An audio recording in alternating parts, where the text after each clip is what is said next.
Hey there, story lovers. This is N.O. Harry, and we're bringing you an epic adventure. What if Harry discovered secret Potter vault at age 8 and found marriage contracts to 5 noble houses? Hit like, subscribe, and let's begin this journey. Chapter 1, The Owl That Wouldn't Leave. The Dursleys had a rule about Harry being inside by 5 o'clock. It wasn't written down anywhere. It didn't need to be. Like most of the rules governing Harry's life at number 4, Privet Drive, it existed in the space between Aunt Petunia's pursed lips and Uncle Vernon's reddening neck, communicated through the particular way the lock clicked when they decided he'd been outside long enough. Sometimes it was 4:30. Sometimes it was 3. The clock on it depended entirely on Dudley's mood and whether anyone on the street might be watching. Today, the lock had clicked at 2:30. Harry had been sitting on the front step eating an apple, one of the small, slightly soft ones from the back of the fruit bowl that Petunia wouldn't touch, when he heard the deadbolt turn. He tried the handle anyway, just to be sure, and got the specific, hollow resistance that meant it was locked from the inside. Through the frosted glass panel he could see the blurred shape of his aunt moving away down the hall without looking back. He sat with it for a moment. Then he finished the apple, set the core neatly beside the step, and walked away down the street. This was not unusual. What was unusual was how far he walked. Normally Harry stayed within a few blocks: Magnolia Crescent, the park with the broken swings, the little public garden where the retired men played chess on Saturday mornings. He knew the geography of his allowed radius the way a dog knows the length of its chain, not because anyone had told him where the boundary was but because he'd found it through trial and error, through the particular look on Petunia's face when he came back having been gone too long, through the time Vernon had driven slowly alongside him on Wisteria Walk with the window down, saying nothing, just watching until Harry turned around. But today Harry walked past Magnolia Crescent without slowing down. He wasn't angry. That was the thing people always assumed about him, that the quiet was suppressed fury, that there was something hot and explosive underneath waiting to come out. There wasn't. Or if there was, Harry had never found it. What he had instead was a kind of careful watchfulness, a habit of noticing things and filing them away, a preference for understanding situations over reacting to them. The Dursleys had given him that much, at least. You learned to pay attention when you lived in a house where the rules changed without notice. He walked for nearly 40 minutes, following no particular direction, before he noticed the owl. It was a tawny owl, medium-sized, sitting on top of a postbox on the corner of a street he didn't recognize. That was odd on its own. Owls weren't daytime creatures, and this one was sitting in full afternoon sun as though it had been there a while and intended to stay. But what made Harry slow his pace was the way it looked at him. Not the idle curiosity of a bird watching movement. Direct. Specific. The way someone looks at a person they've been waiting for. He stopped. The owl blinked. Then it lifted its right talon and held it out, and Harry saw the small scroll of parchment tied to its leg with a red cord. He'd never received a letter in his life. The Dursleys got the post, sorted it in the kitchen, and that was that. No one wrote to Harry. He didn't have anyone to write to him. He walked slowly to the postbox, watching the owl the whole time, and when he was close enough the owl extended its leg patiently, like a well-trained creature that had done this 10,000 times and was simply waiting for the human to catch up. Harry untied the red cord. The scroll was heavier than it looked, real parchment with a textured surface, sealed with dark green wax impressed with a crest he didn't recognize, a key and a sword crossing over what looked like a mountain, or possibly a pile of coins. He broke the seal. The scroll unrolled to about 6 inches of dense, formal writing. To Mr. Harry James Potter, heir of the noble and most ancient house of Potter, greetings. This office has attempted to contact you on 14 previous occasions through standard owl post. Our communications have been intercepted or redirected on each occasion. We have therefore dispatched a certified Gringotts courier owl, which is magically compelled to locate its recipient regardless of interference, and which cannot be redirected by third-party charms. You are hereby notified that you have been listed as primary heir and sole executor of the Potter family estate since the age of 17 months. Due to extenuating legal circumstances, a provision was included in your father's will allowing early access to the Potter legacy vault at the sole discretion of the vault's appointed guardian, Mr. Ragnack of Gringotts Bank, London, should the heir demonstrate sufficient reason. We are of the opinion that 14 intercepted letters constitute sufficient reason. Should you wish to visit this office, you will find us at Wyvern Lane, which connects to the eastern end of Diagon Alley. Ask any owl. Faithfully, Grip Hook and Associates, Wizarding Solicitors licensed by Gringotts Bank. Harry read it twice. Then he looked at the owl, which was watching him with the expression of a creature that had completed its job and was waiting to see what came next. How do I get to Diagon Alley? He asked. The owl clicked its beak once, spread its wings, and flew in a slow, deliberate circle around Harry's head before heading south. Harry followed it. Getting into the leaky cauldron was easier than it should have been for an 8-year-old boy in a too large t-shirt with his cousin's name written inside the collar. The door simply opened when Harry pushed it, and the man behind the bar, old, hunch-shouldered, nearly blind by the look of him, said, passing through, "Are you?" without looking up from the glass he was polishing, in a tone that suggested children arrived alone all the time and it was no business of his. The owl waited on a coat hook by the back door. The brick wall moved when Harry pushed the right one. He'd watched the owl tap it twice with its beak and then stare at him with what could only be described as pointed patience, and then Diagon Alley opened in front of him like a secret that had been kept badly. Harry stopped walking. He'd been prepared, in some abstract way, for something unusual. The letter had said magic without saying the word, and Harry had spent 8 years filing away evidence of things that happened around him that had no ordinary explanation, the time he'd ended up on the school roof to escape Dudley's gang, the time his hair had grown back overnight after Petunia cut it, the time a boa constrictor at the zoo had turned to look at him like they were having a conversation. He'd known, the way you sometimes know things you can't prove yet, that there was a category of experience that didn't belong to the Dursleys' world.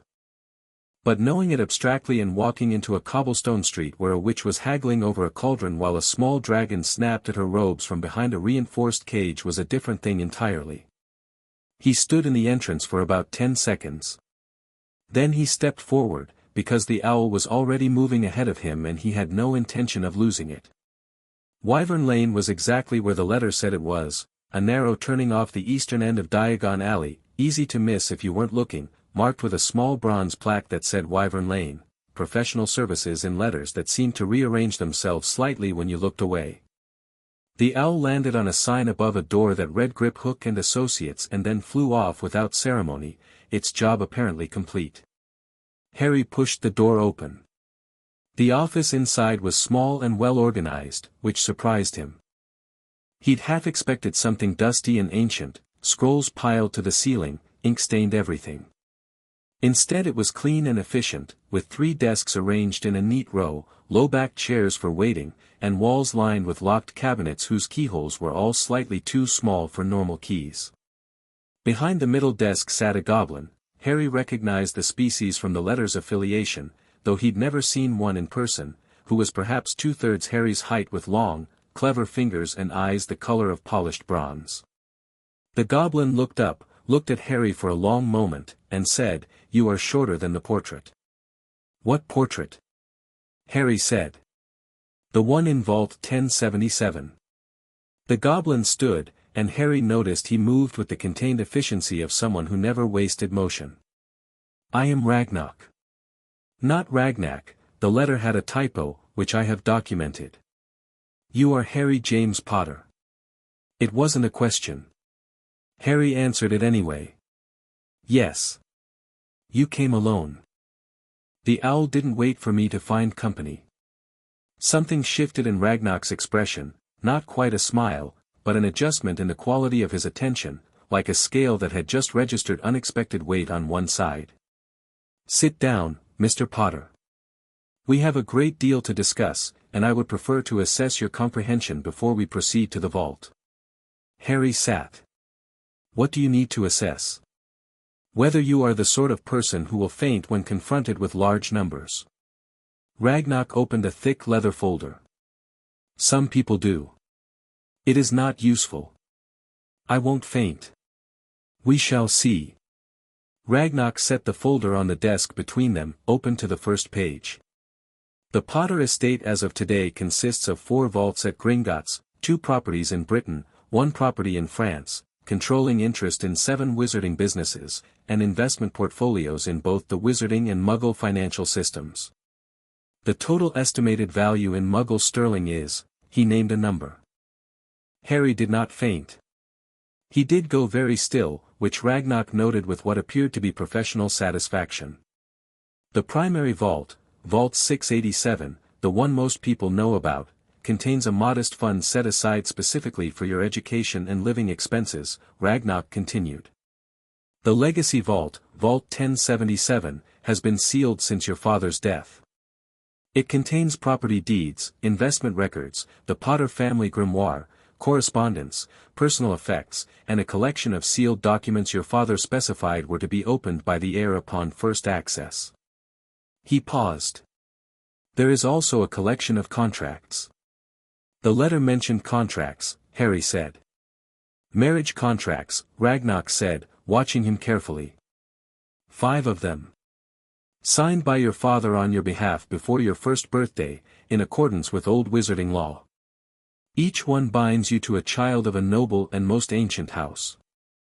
The contracts are conditional and time-limited. They require confirmation by both parties before your 17th birthday, and they can be dissolved by either party with appropriate legal procedure. They are not shackles, Mr. Potter. They are options.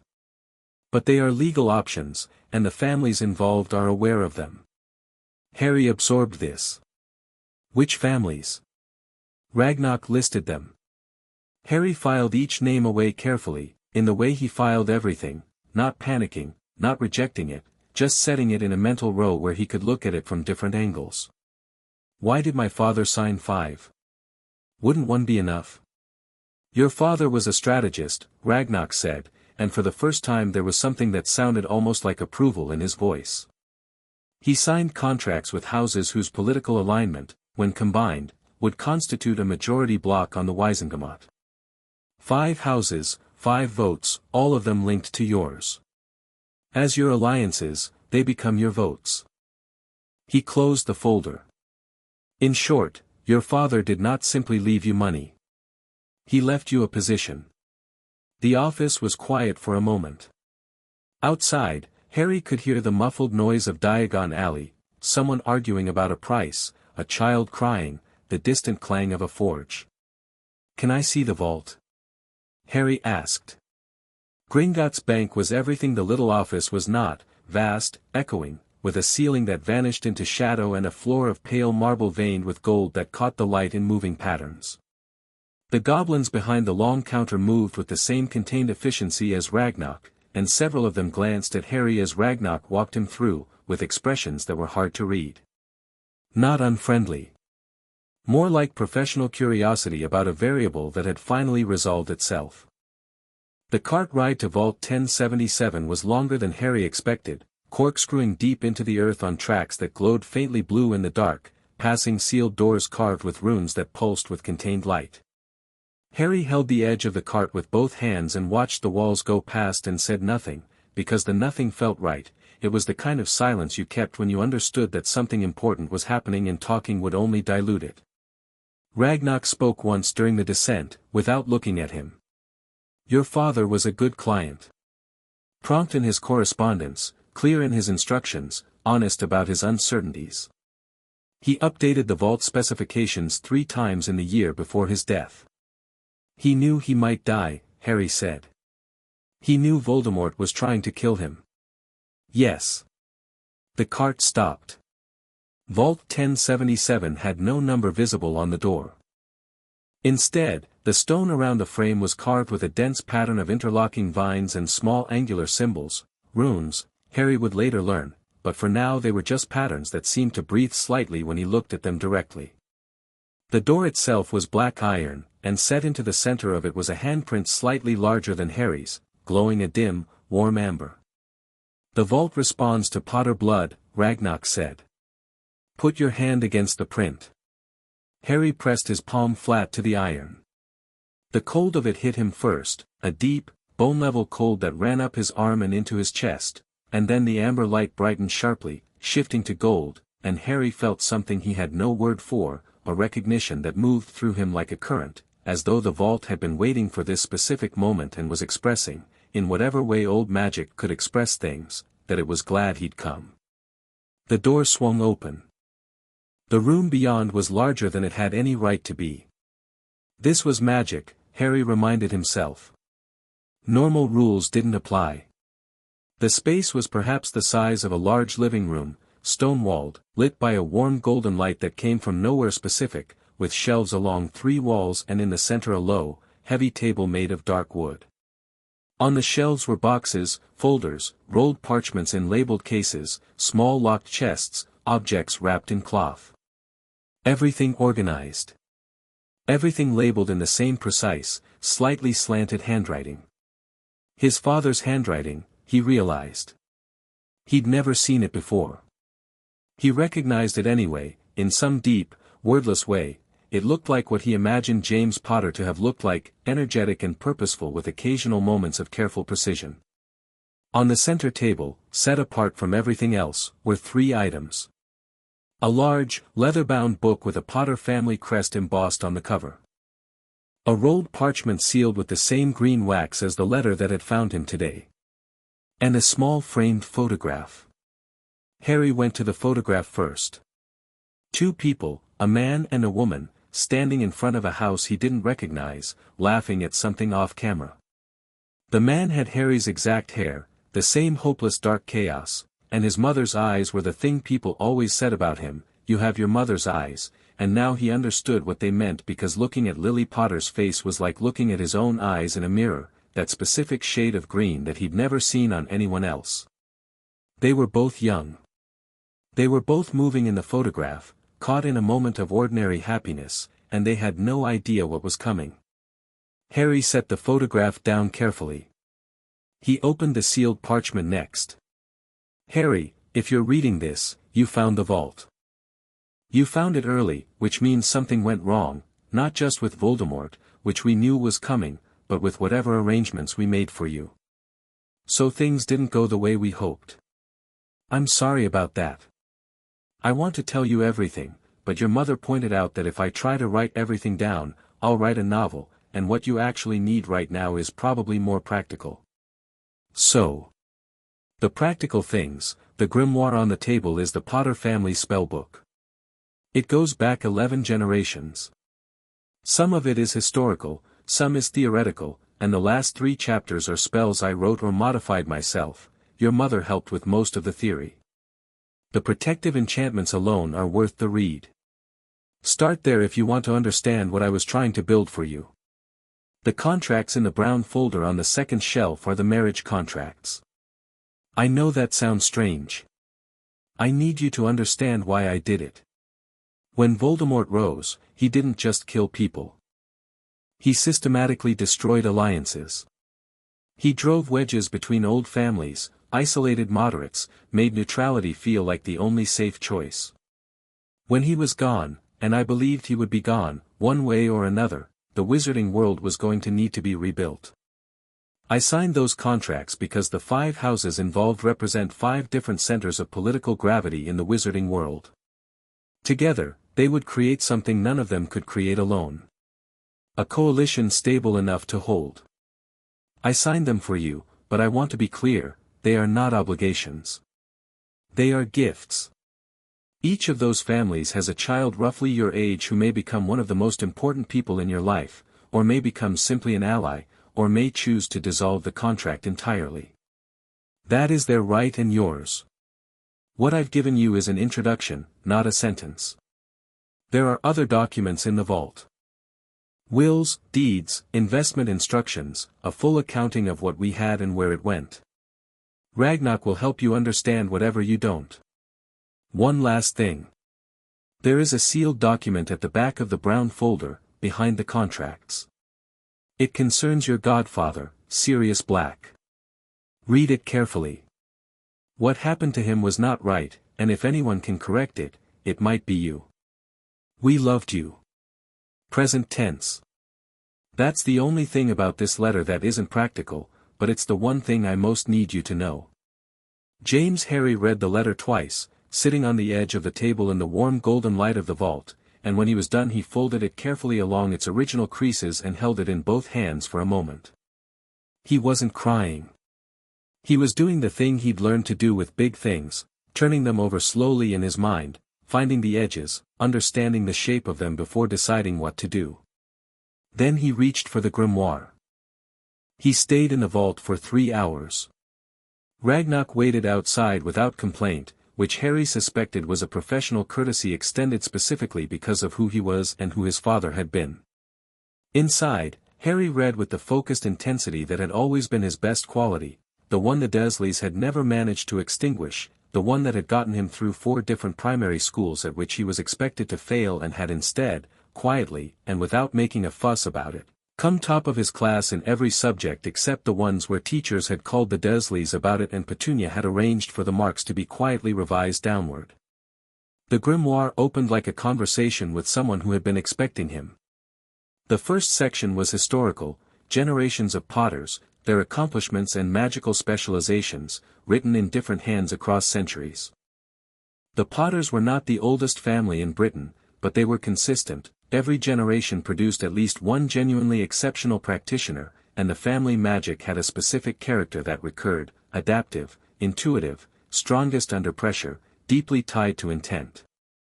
The Potter gift, one ancestor had written, is not power in the conventional sense. It is clarity. We see what needs doing and we do it.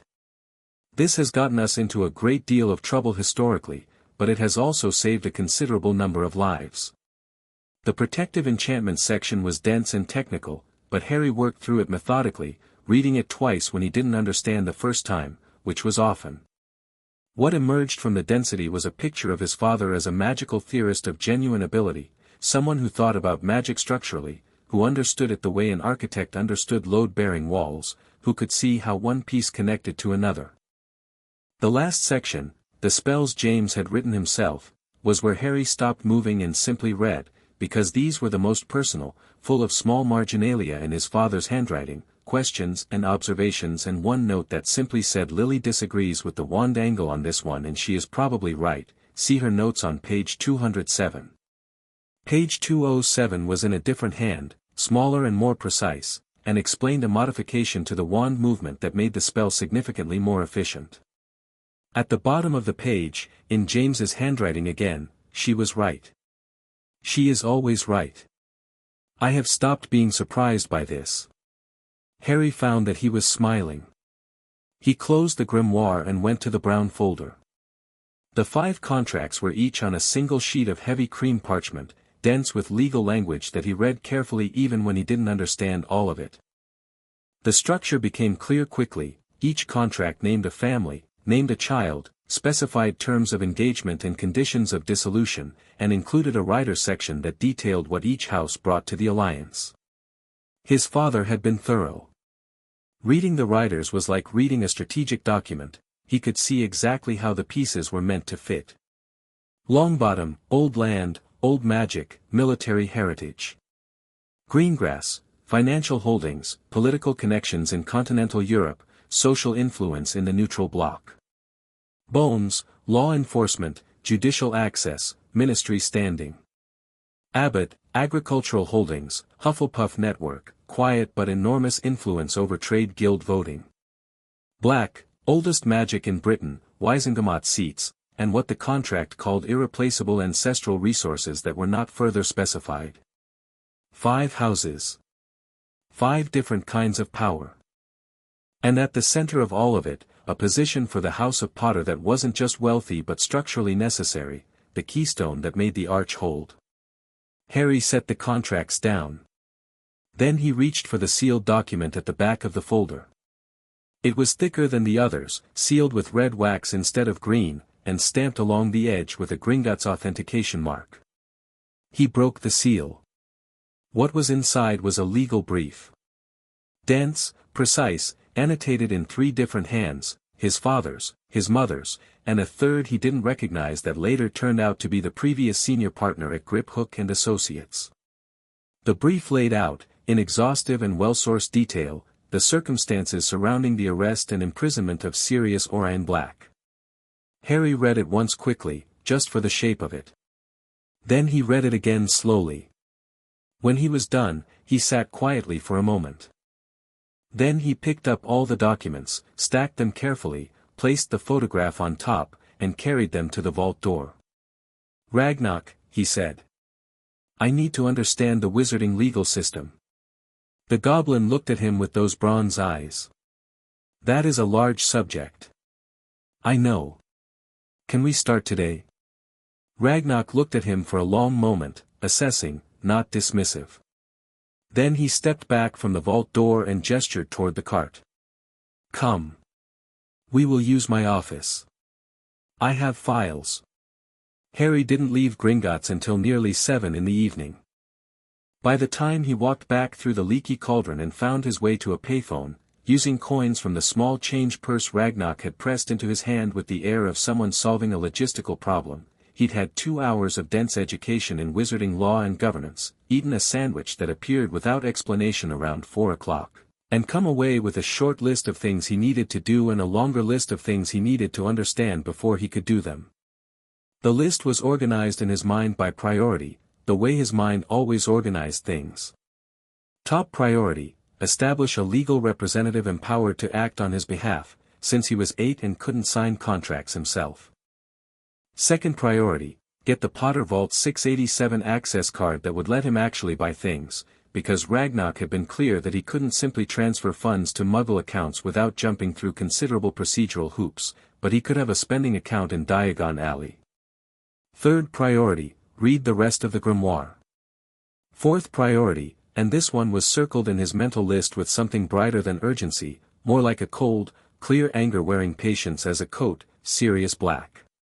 He called the Dursleys from the payphone. Aunt Petunia answered on the third ring.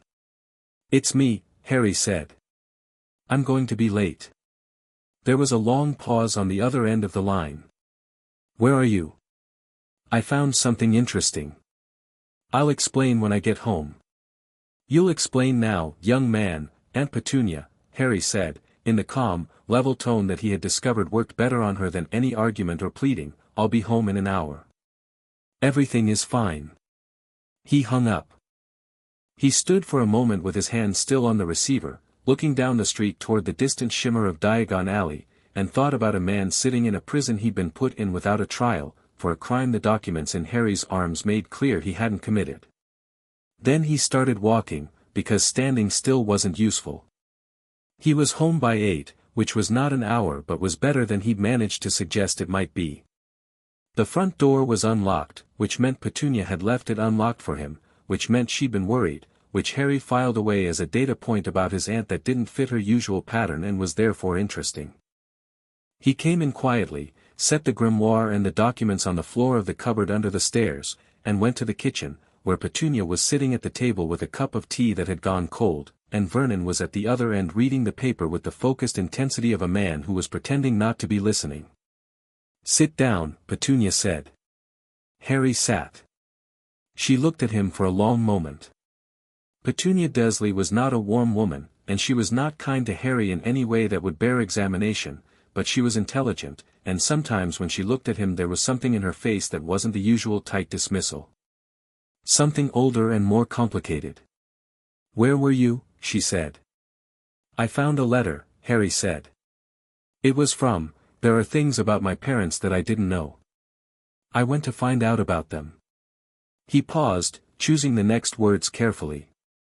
"I won't be doing it often. And I was safe. Things about your parents."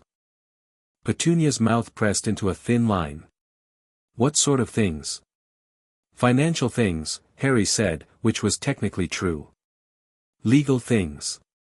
Petunia stared at him. Then she looked away, at the wall, at the cheerful rooster print curtains over the sink, at nothing in particular, and Harry watched the complicated thing move behind her eyes. "You are 8 years old," she said finally, in a voice that was less sharp than usual. More tired. I know. This sort of thing. She stopped.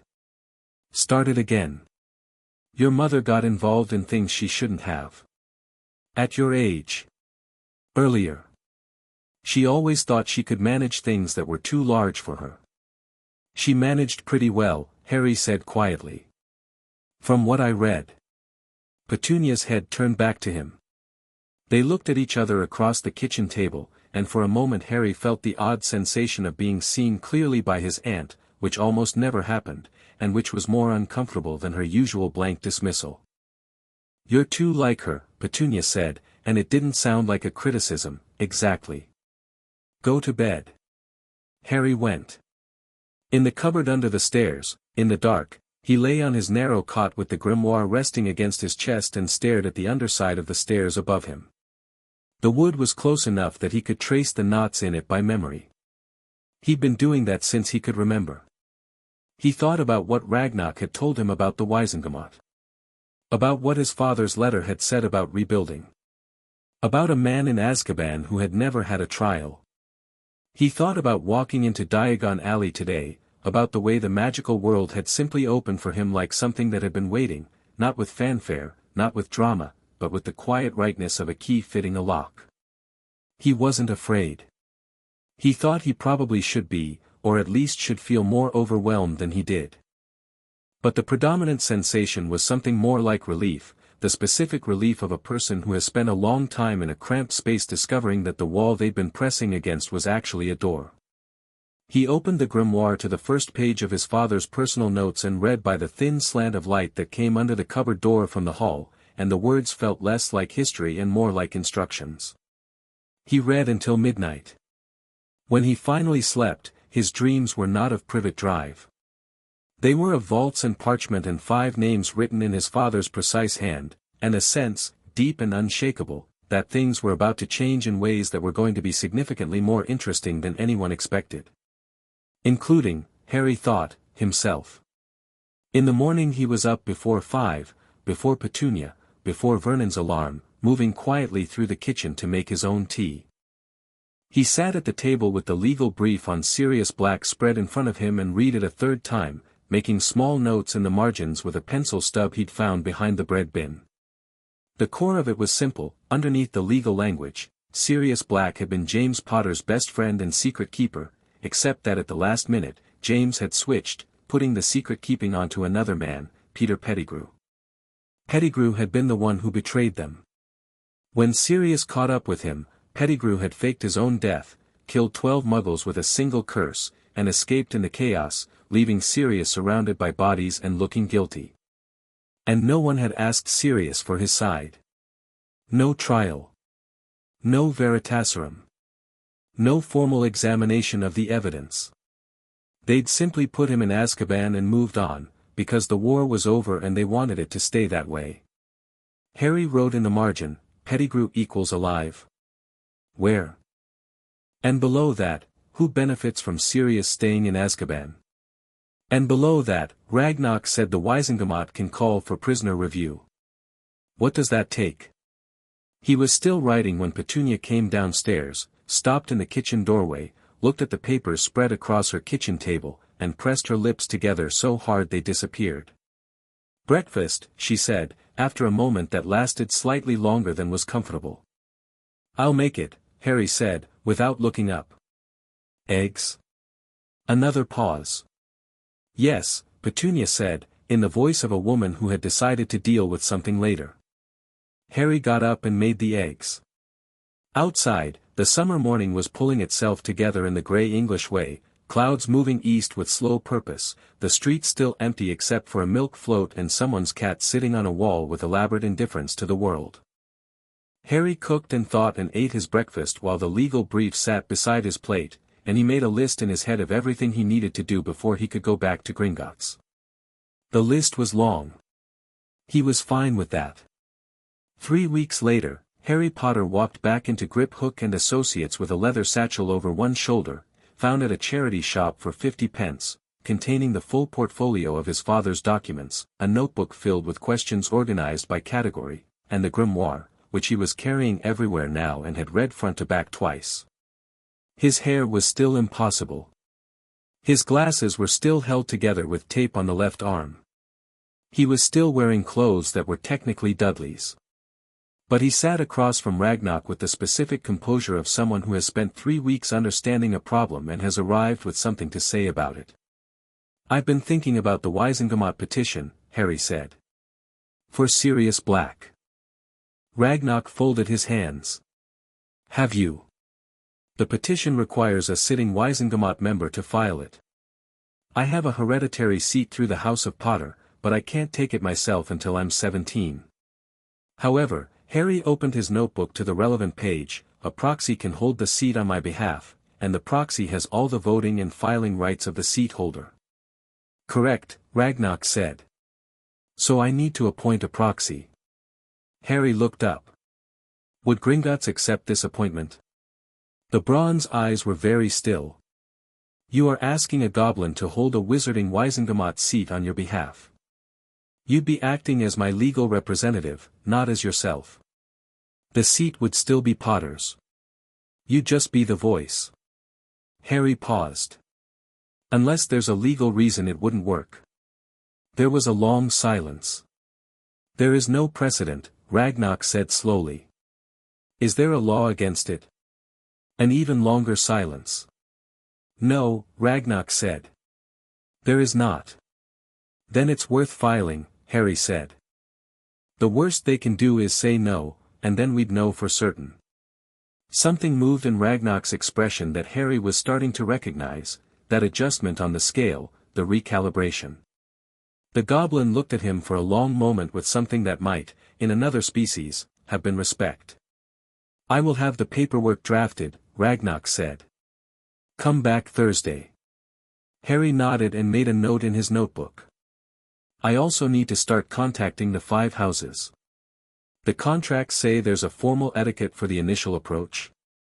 "There is." "The introductory letter is sent from the heir to the family head, through official channels, acknowledging the contract and requesting a meeting. Gringotts can send those on your behalf. Let's draft those too." Harry turned to a new page in his notebook. "Tell me the right form for the Longbottom letter first. I want to get those right."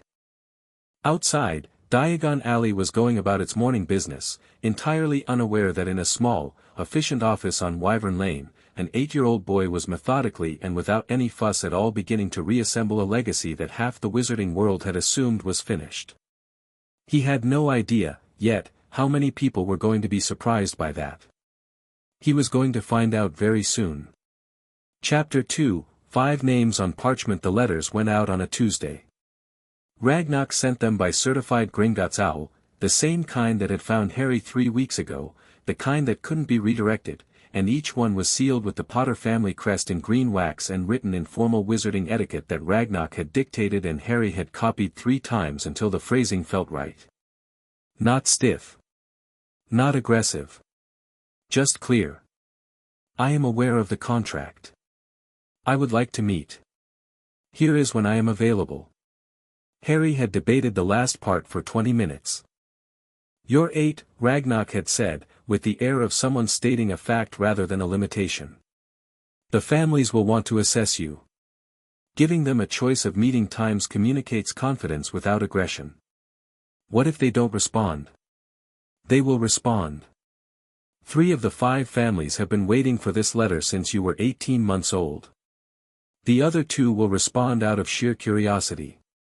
"Which 2? Greengrass and Black?" Ragnarok had paused. "The Greengrasses are cautious. They signed the contract because your father was persuasive and the political logic was sound, but they have spent 11 years wondering if the investment was wise. They will want to see you before they decide anything." "And Black?" Something complicated had moved across Ragnarok's face. "The Black family situation is not straightforward. The family head is currently Narcissa Malfoy, née Black, as the other senior members are either dead or incarcerated. The contract was signed by Sirius Black on behalf of the family, not by the current head. There will be a legal question about standing." "I'll deal with that when we get there," Harry had said, which made Ragnarok look at him with that recalibrating expression again. The responses came back within 4 days, which Ragnar said was fast, which meant all 5 families had been watching for exactly this letter and had pre-prepared their answers. Harry read them at the kitchen table at Privet Drive while Petunia made a point of cleaning things that were already clean in the vicinity of his papers and pretending not to look. Longbottom, we would be pleased to receive Mr. Potter at Longbottom Hall at his earliest convenience. Augusta Longbottom. Bones, please come for tea on Saturday. We're looking forward to meeting you. Amelia Bones. Abbott, yes, absolutely, this Saturday works, we'll do lunch. Hannah can't wait. Helena Abbott. P.S. Sorry about the exclamation points, my daughter is very excited. Greengrass, Mr. Potter. We will receive you on Sunday at 10 o'clock. Come alone. Cyrus Greengrass. Black, this matter is under legal review. Do not contact this office again. N. Malfoy. Harry read the black response twice, then set it aside. Ragnar, he said, in his head, filing it under 4th priority, complicated, will require strategy. Then he wrote back to Longbottom, Bones, Abbott, and Greengrass, confirmed all 4 meetings, and went back to the grimoire. Longbottom Hall was first, on a Thursday afternoon. Getting there required a Floo connection from the leaky cauldron. Ragnar had arranged for Harry to be given temporary access, and Harry's first experience with the Floo network was exactly as undignified as the instructions suggested it might be. He came out of the Longbottom Hall fireplace in a forward stumble, caught himself on a marble mantelpiece that was fortunately very sturdy, and straightened up to find a tall, sharp-faced woman in emerald green robes watching him from across the room with the expression of someone who had seen a great many things and was reserving judgment on this one. Mr. Potter, said Augusta Longbottom. Mrs. Longbottom, Harry said, brushing soot off his shoulder.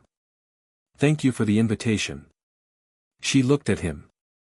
It was a comprehensive look, the kind that started at the top and moved methodically downward, taking inventory. Harry stood still and let her do it, which seemed to be the right response because something in her expression shifted very slightly. You have your father's face, she said. Come and sit down. The sitting room was large and formal, old family portraits on the walls, heavy furniture that had been there for generations, a tea service already laid out with the precision of someone who took the ritual seriously. Harry sat in the chair she indicated, which was lower than hers, which he noted without reacting to, and accepted the cup she poured. My grandson is in the garden, Augusta said. He will join us shortly. I wanted to speak with you first. Of course, Harry said. How much do you know about the contract? She asked, direct, no preamble. Everything in the document, Harry said. I've read it several times. I understand the terms and the conditions of dissolution. And your thoughts? My father was thorough. Harry set down his cup. He thought about the political implications carefully. The Longbottom alliance specifically, your family's military history, your standing in the old family's network, the agricultural holdings in the Southwest. It's not a sentimental choice. It's a structural one. Augusta's eyebrow lifted a fraction. You speak of your father's choices very analytically for a boy who's just met his legacy. I've had 3 weeks with the documents, Harry said. And I liked what I read about him. That's not separate from the analysis. It's part of it. A longer pause. Augusta Longbottom looked at him the way Ragnar looked at him, that adjusting quality, like something had come in at an unexpected weight. Then she set down her own cup and said, Neville, toward the garden door. The boy who came in was slightly chubby, sandy-haired, with a round face that currently wore an expression balanced exactly halfway between hope and terror. He was clutching a small plant pot against his chest like a shield, which Harry suspected was not deliberate but was very telling. Neville, Augusta said, this is Harry Potter. Neville looked at Harry. Harry looked at Neville. There was a brief, honest silence. Hi, Harry said. Hi, said Neville, in the voice of someone testing whether the ice would hold. Is that a Mimbulus Mimbletonia? Harry asked, nodding at the pot. Neville blinked. The hope-to-terror ratio shifted significantly toward hope. Yeah. How do you know what that is? The grimoire has a section on magical plants. Your family contributed some notes to an earlier edition, apparently. Harry paused. Do they really squirt when you poke them? Stink sap, Neville said, with the sudden enthusiasm of someone who has found the one topic that makes them forget to be nervous. It goes everywhere. Gran won't let me keep it in the house anymore. He came the rest of the way into the room and sat down across from Harry, setting the pot carefully on his knee. You actually read about magical plants? I read everything I could find. The grimoire's pretty comprehensive. It has herbology in it. 4 chapters. Your great-grandmother annotated one of them. Neville stared at him. Then, slowly, a grin broke over his round face, genuine and wide and completely unguarded, the kind of smile that belonged to a person without a single pretentious bone in their body. That's brilliant, he said. Augusta was watching them both with an expression Harry couldn't fully read but which didn't seem displeased. She refilled her tea without comment. They talked for 2 hours. Neville was not the nervous, fumbling boy his first entrance had suggested, or he was that, but he was also someone with a genuine passion for herbology that lit him up when he talked about it, someone with an unexpectedly dry sense of humor that he deployed quietly when he thought no one was watching, and someone with a careful, attentive quality that Harry recognized, because he had it too, the quality of a person who has learned to read rooms. They'd learned it for different reasons, Harry from survival, Neville from living in the shadow of expectations he sensed he couldn't meet, but the result was a similar kind of watchfulness that recognized itself in the other. Before Harry left, Augusta walked him back to the fireplace alone. The contract will stand, she said, with the finality of a woman who made decisions and did not revisit them. The Longbottom house acknowledges the agreement. Thank you, Harry said. Don't thank me yet. Her voice was dry. You have 4 more families to meet, and at least one of them is going to make this difficult. She said it with the certainty of someone who knew exactly which one she meant. Harry suspected he did too.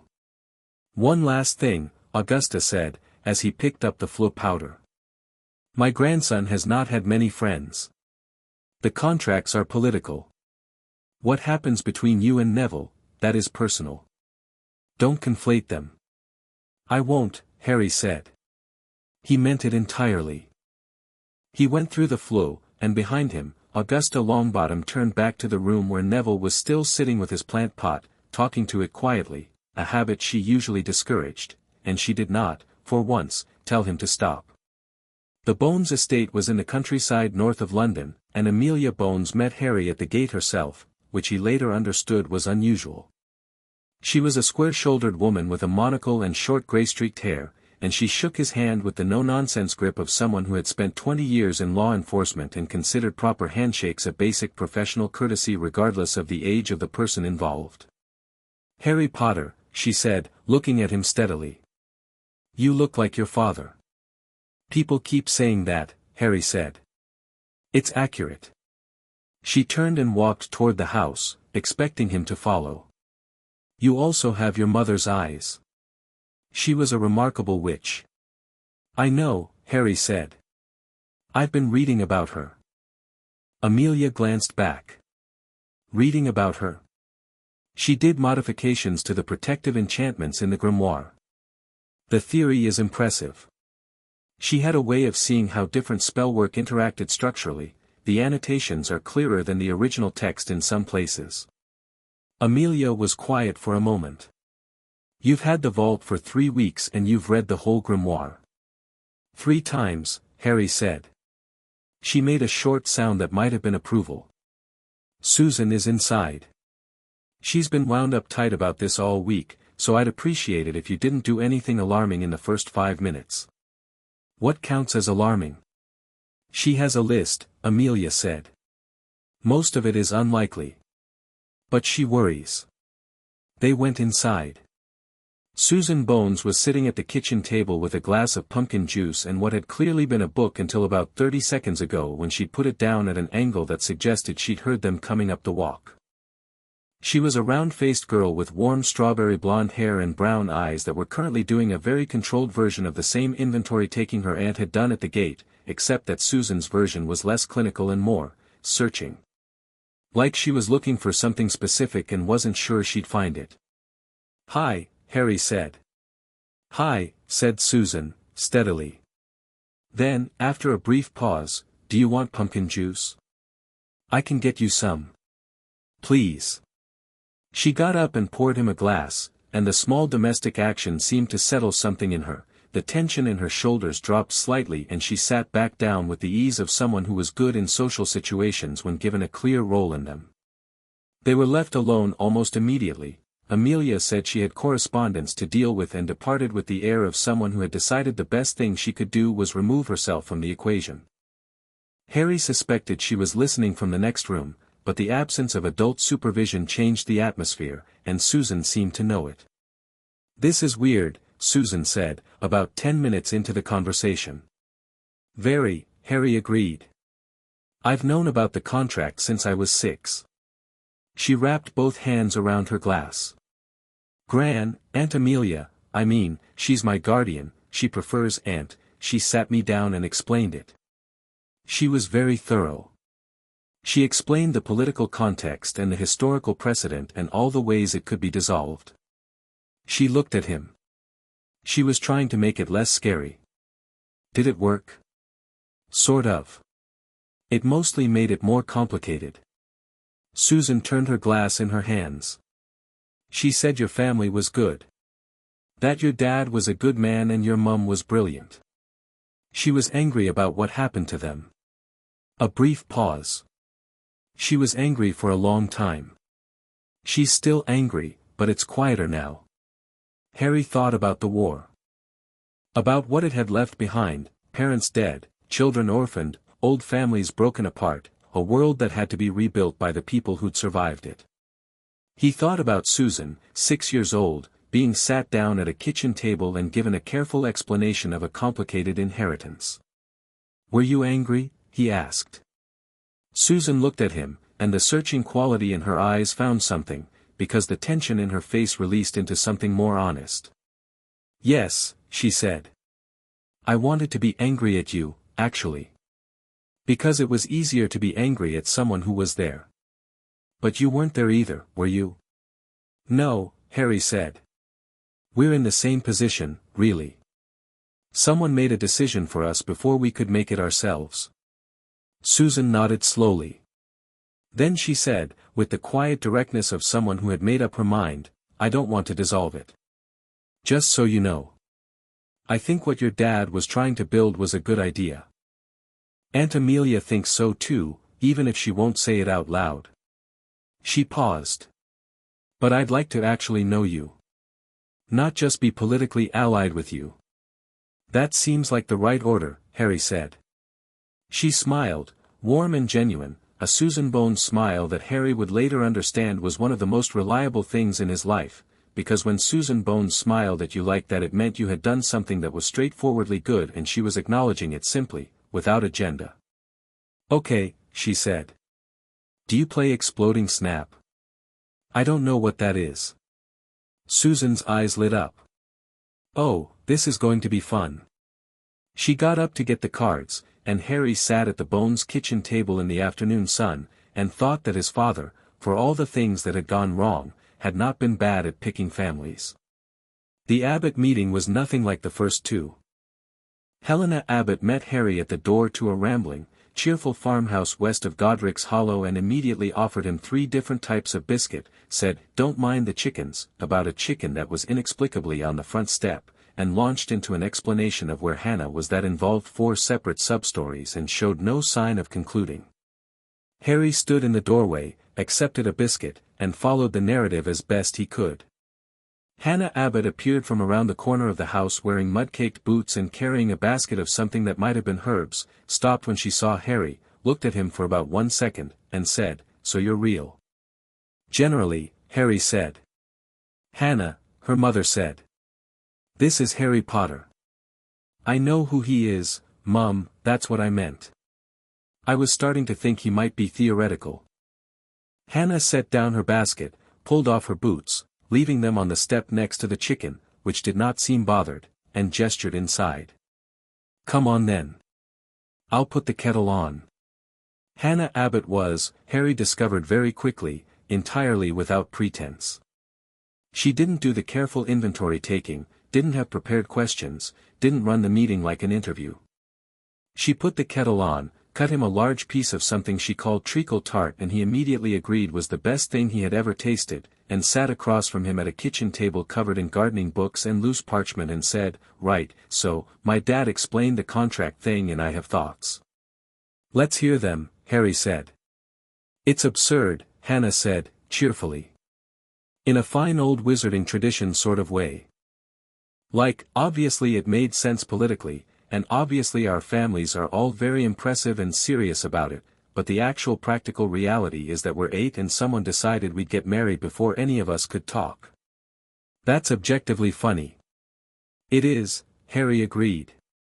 Mum thinks I shouldn't lead with that. Your mum is probably right from a diplomatic standpoint. Yes, well, diplomacy. Hannah waved a hand. The thing is, and this is what I told Dad, if we're going to be part of this whole thing, I want it to actually work.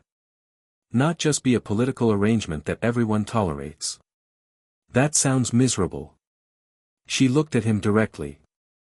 So. What are you actually like? Not the heir of Potter stuff. You. Harry thought about it. I read a lot. I like knowing how things work. I get very focused on problems I can't solve yet. He paused. I've been living with my Muggle relatives and they're not particularly kind. I've spent a lot of time on my own, so I'm good at that. But, he stopped. But? Hannah said. But I think I'd like not to be. Hannah looked at him for a moment. Then she nodded, once, with the air of someone who has received a satisfactory answer to an important question. Okay, she said. You should know that I'm loud and I have a lot of opinions, and if you're planning on being the stoic silent type I'll probably find it irritating. I'm not stoic, Harry said. I'm just quiet until I have something worth saying. That's allowed, Hannah said. More tart. Yes please. Gran. Hannah called toward the garden. He's normal. You can come in. Harry looked at the doorway. An older woman appeared in it with her own cup of tea and the expression of someone who had been listening the whole time and was satisfied with what she'd heard. Sorry, Hannah said, not sounding particularly sorry. Gran doesn't trust first impressions so she prefers to lurk. Very sensible, Harry said, to the older woman, who laughed. He stayed for 3 hours. When he left, Hannah walked him to the edge of the property where the flu-connected stone pillar was, kicking through the long grass, talking about a book she was reading on herbological magic that intersected with something Neville had apparently written to her about after Augusta Longbottom had mentioned Harry's visit. Harry stored this detail, the 5 families were in communication, the meetings were being discussed, and filed it as a good sign. Last thing, Hannah said, at the pillar. Greengrass tomorrow? Sunday morning, Harry said. Hannah's expression did something complicated. Daphne is very smart, she said carefully. But she thinks being smart means she gets to decide how things go. Which, I mean, she's usually right, which is the annoying part. Hannah looked at him with the frank directness that was already becoming her signature. Don't let her put you in a box. What box? You'll know it when you see it, Hannah said. Just don't get in it. Harry thought about that on the flu ride home. Sunday morning arrived with the particular sharp clarity of an English summer day that had decided to be properly bright for once, and Harry put on the least bad of his clothes, a dark shirt that was only slightly too large, and fled from the leaky cauldron to the Greengrass estate at precisely 10 o'clock. The Greengrass manor was beautiful and knew it. Not showy, nothing as crude as showing off, but every element was precisely chosen and placed, the grey stone facade, the formal garden, the gravel drive raked to smooth perfection. It said we have been here a long time and we intend to be here considerably longer, and it said it quietly, which was somehow more impressive than shouting. Cyrus Greengrass met him in the entrance hall. He was a lean, composed man with sharp features and pale eyes, dressed in formal robes that he wore the way people wore clothes they'd been born in. He shook Harry's hand with a brief, measuring grip. "Mr. Potter," he said. "Punctual." "The letter specified 10 o'clock, Harry said. "My last 3 business associates were each between 15 and 20 minutes late." They considered it a power gesture. Cyrus Greengrass looked at him steadily. "I consider it rude." "So do I," Harry said. Something in the man's expression adjusted fractionally. He turned and led Harry into the house. "My wife will join us shortly. My daughter Daphne is in the library. She asked to meet you there." A brief pause.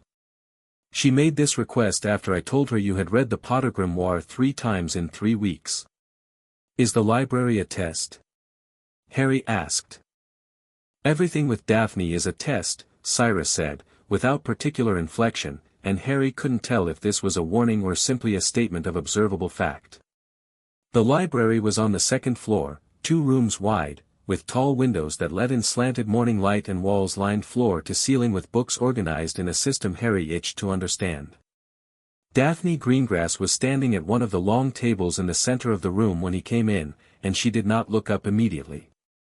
She was small and fair, pale blonde hair pulled back, sharp features, blue-gray eyes that when they finally moved from the book to him were calm and assessing and entirely without the nervousness or warmth or frank curiosity that had characterized the other meetings. Daphne Greengrass looked at Harry Potter the way a chess player looked at an opening move, with interest, and with wariness, and with the beginnings of a counter-strategy already forming somewhere behind her composed expression. "You read the grimoire," she said. "3 times, Harry said. "Your father mentioned you were interested in that." "I was interested in what it implies." She closed her book, carefully, marking the page, and turned to face him fully. "The Potter grimoire is not just a spellbook. It's a theoretical document. Reading it for information is easy. Understanding what James Potter was actually doing when he wrote his sections takes significantly more work. So." She tilted her head slightly. "Do you understand it?" Harry looked at her. The central theory in his section is that magic responds to intent more fundamentally than to technique. He was arguing that most wizards underperform because they've been taught to focus on form, wand movement, incantation, when those are actually just scaffolding. The actual load-bearing element is what you're trying to accomplish and whether you genuinely understand it. Daphne's expression didn't change, but something in her eyes did.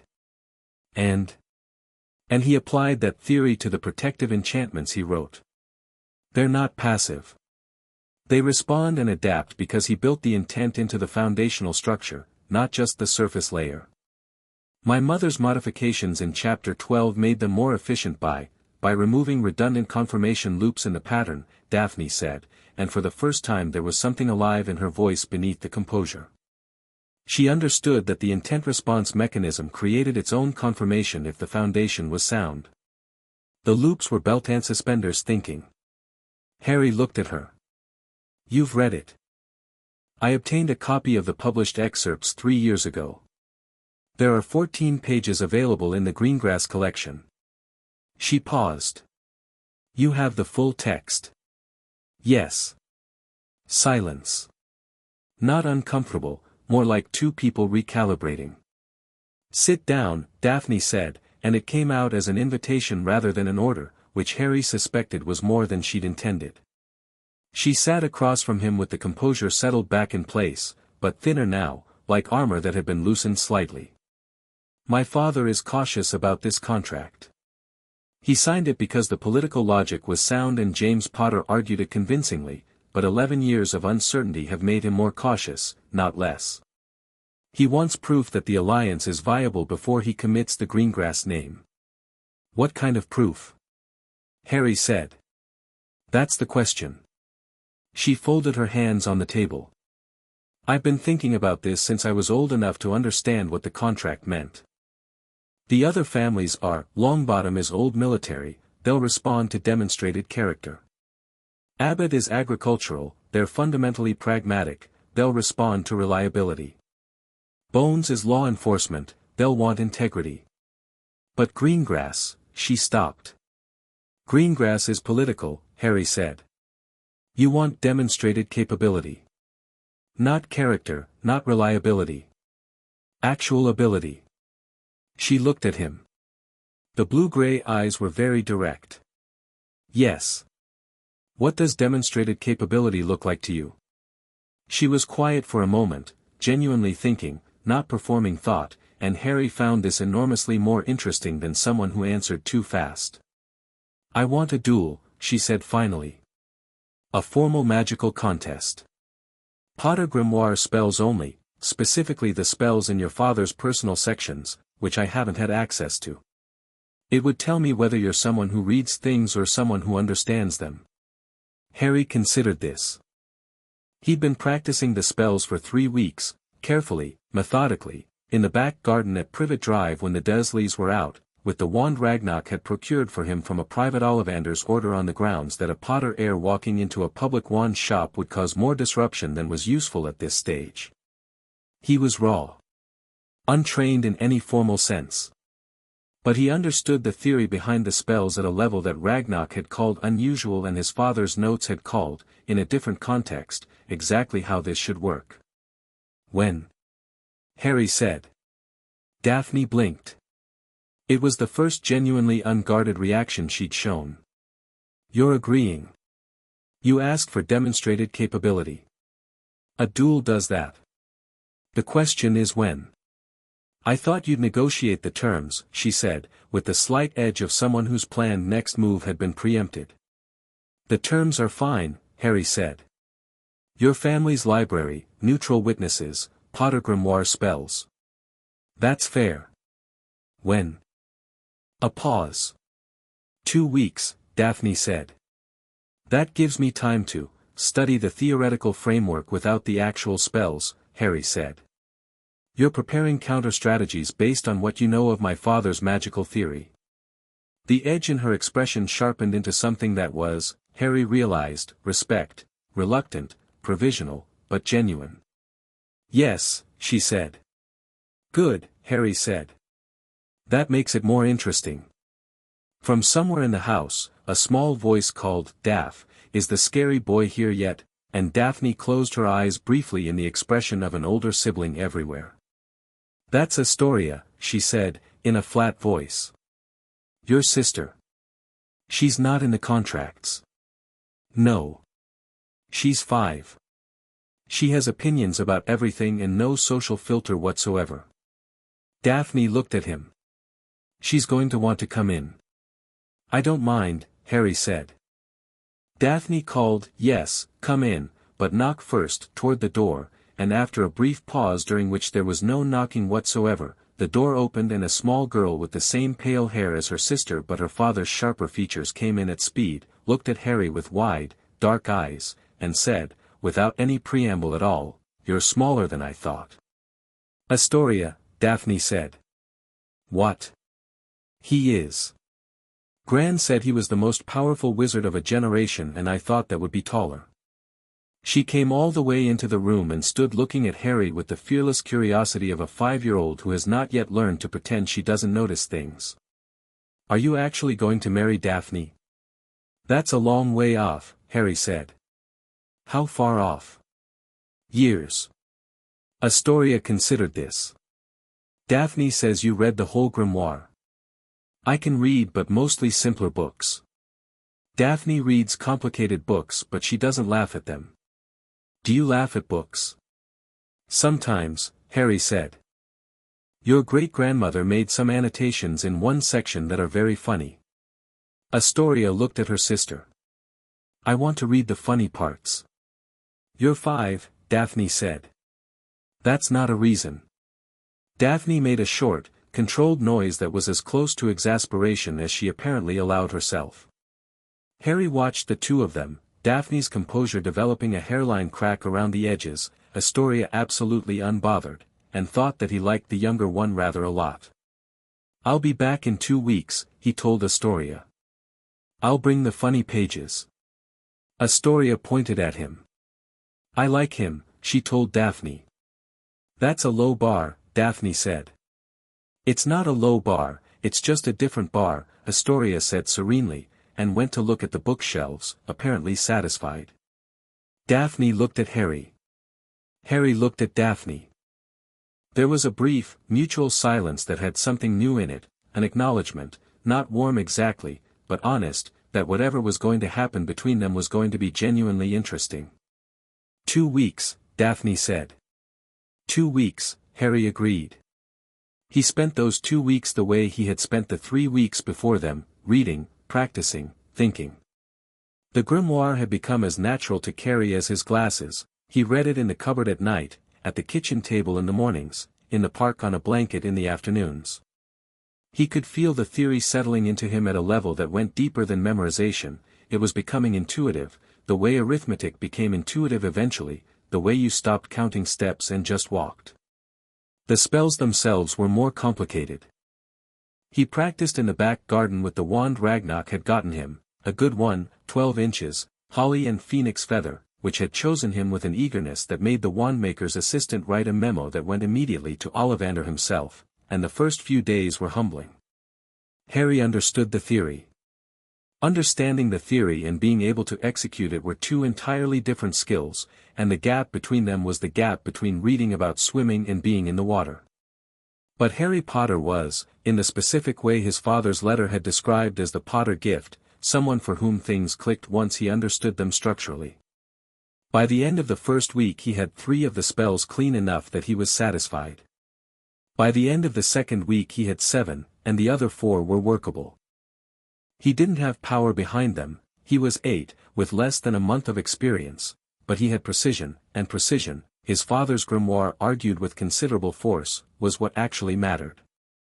He also wrote letters to Neville, because they'd agreed to correspond and because Harry found, somewhat to his own surprise, that he wanted to. Neville's letters back were warm and detailed and full of herbology facts that he apparently assumed Harry would find as interesting as he did, and Harry found that he actually did find them interesting, which said something about both of them. To Susan, shorter exchanges but equally warm, she'd sent him a pack of exploding snap cards with a note explaining the rules and a postscript that said don't try to read the instructions, they're wrong about the middle rule, just trust me. To Hannah, who wrote the way she talked, in long breathless runs with sudden pivots into unexpected depth, and who had apparently already told her father that the contract was fine and he should stop worrying about it. To Ragnarok, who was not a correspondent by nature but who sent back precise, useful responses to each of Harry's questions about the Wisengamot petition, the proxy filing, the timeline more actions request aborted write the next chapter now. Chapter 3, What Gringotts Knows. The Wisengamot petition landed on the desk of Senior Under-Secretary Millicent Bagnold on a Wednesday morning in August, sandwiched between a routine land registry dispute and a complaint about a cauldron manufacturer in Birmingham, and it sat there for 6 hours before anyone noticed what it was. When they did, it created the specific kind of institutional chaos that happens when a bureaucracy encounters something it doesn't have a procedure for. Ragnarok had filed it impeccably. That was the first problem. It was so procedurally correct, so precisely formatted, cited the right statutes in the right order, attached the right supporting documentation, that there was no mechanism for rejecting it on technical grounds. It requested a formal review of the imprisonment of Sirius Orion Black on the basis of procedural irregularity, specifically, the absence of any trial record in the Wisengamot archives. It was filed by a Gringotts representative acting as proxy for the holder of the Potter-Wisengamot seat. It was signed, sealed, and authenticated by Gringotts Bank in 3 places. It also included a 40-page legal brief that Ragnarok had spent 2 weeks assembling from Gringotts records, ministry public filings, and documents from the Potter Legacy Vault, and which made, in the dry, precise language of someone who knew exactly what they were doing, the argument that Sirius Black had been imprisoned without due process in violation of 3 separate foundational statutes of wizarding law. Bagnold read the first 5 pages, sent for the head of the Department of Magical Law Enforcement, and ordered T. By Thursday afternoon, Harry Potter knew about all of this because Ragnock had sent him a summary via certified owl, and he was sitting in the Gringotts office on Wyvern Lane reading it with the focused attention of someone following the first moves of a game. "They'll try to reject it," Harry said. "They will try to delay it," Ragnock corrected. "Rejection requires stating grounds. The petition is, as I designed it to be, extremely difficult to reject on grounds. Delay is easier, they can route it through committee review, which can take between 6 and 18 months under normal circumstances. Can we accelerate that? We can file a secondary petition invoking the prisoner's right to expedited review under the Charter of Wizard Rights, which was last used in 1743 but remains valid law." Ragnock's expression was the goblin equivalent of mild satisfaction. "I have it prepared." "File it today," Harry said. "What else?" Ragnock looked at him over the edge of the folder. This was a thing Harry had noticed. Ragnock occasionally looked at him over the top of documents in a way that was not quite surprise, because Ragnock did not appear to do surprise, but was something adjacent to it. An ongoing recalibration. "I have been doing this for 40 years, Mr. Potter. I know. I'm not trying to tell you how to do it. I want to understand the full picture." A brief pause. Ragnock set the folder down.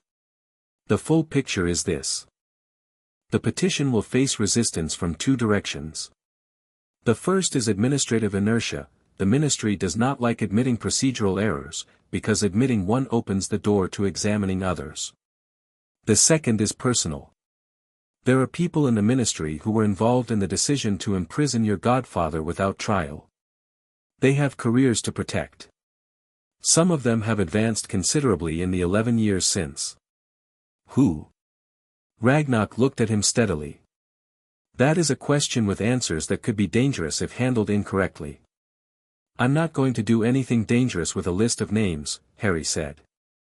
"I want to understand who benefits from Sirius staying where he is. That's the same analytical framework my father used for the marriage contracts. You look at who gains from a given arrangement and you understand the structure."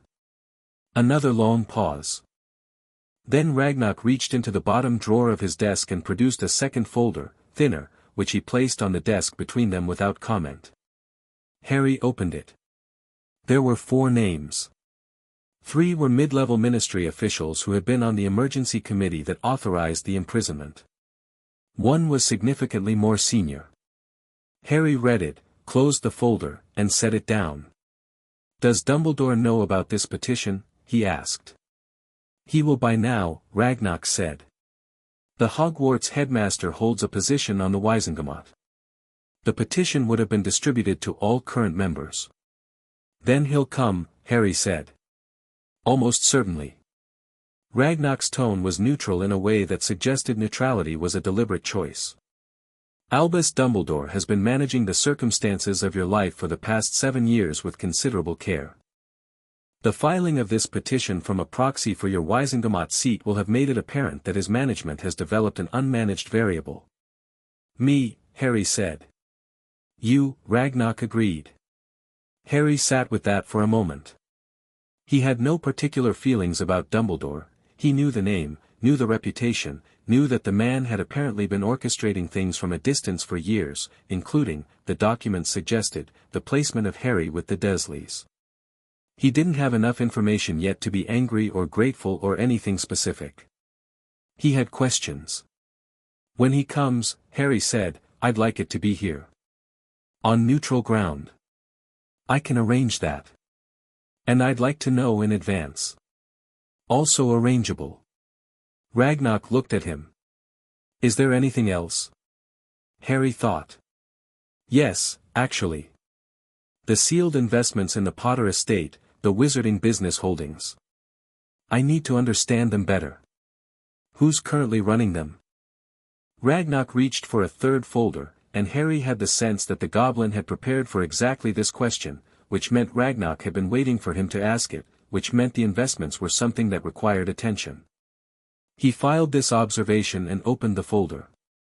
The investments took up most of the rest of that afternoon and most of the following morning, because the picture that emerged from them was more complicated than Harry had expected. His father had been, in addition to everything else, a significant financial mind. The 7 business interests ranged from a minority stake in a potions ingredient supplier to a controlling interest in a wizarding publishing house to, most interestingly, a substantial investment in Gringotts itself, which Harry hadn't known private individuals could hold and which Ragnarok explained was a legacy arrangement from 3 generations back, never dissolved because the returns were consistent and the Potter family had historically understood the value of having good relationships with Gringotts. "That's elegant," Harry said, reading the investment document. "Your father thought so." He added to the position. Ragnarok's voice had the quality it always got when James Potter came up, carefully neutral, but with something underneath it. He understood that Gringotts is not simply a bank. It is a network of information and influence that no other institution in the wizarding world has access to. "And the publishing house," Harry said, flipping to that section. "What does it publish?" "Educational materials, primarily. Also several influential journals. The Journal of Advanced Transfiguration, for one. 3 others." Harry looked up from the folder. "So we have significant stake in what information gets published in academic magical journals." "The controlling interest has not been exercised in 11 years, Ragnarok said. "The house has been running on autopilot since your parents' deaths. The editorial decisions have been made independently." "Who's been making them?" Ragnarok told him. Harry wrote down the name and circled it. "Is the current editor good at the job?" "By all accounts, yes." "Then leave it alone," Harry said. "I'm not interested in controlling content. I'm interested in not being ignorant about what influence I have." Ragnarok made a note. "The publishing house needs a new board member from the Potter side. It has gone without representation for 11 years. You can appoint a proxy for that position as well, if you wish.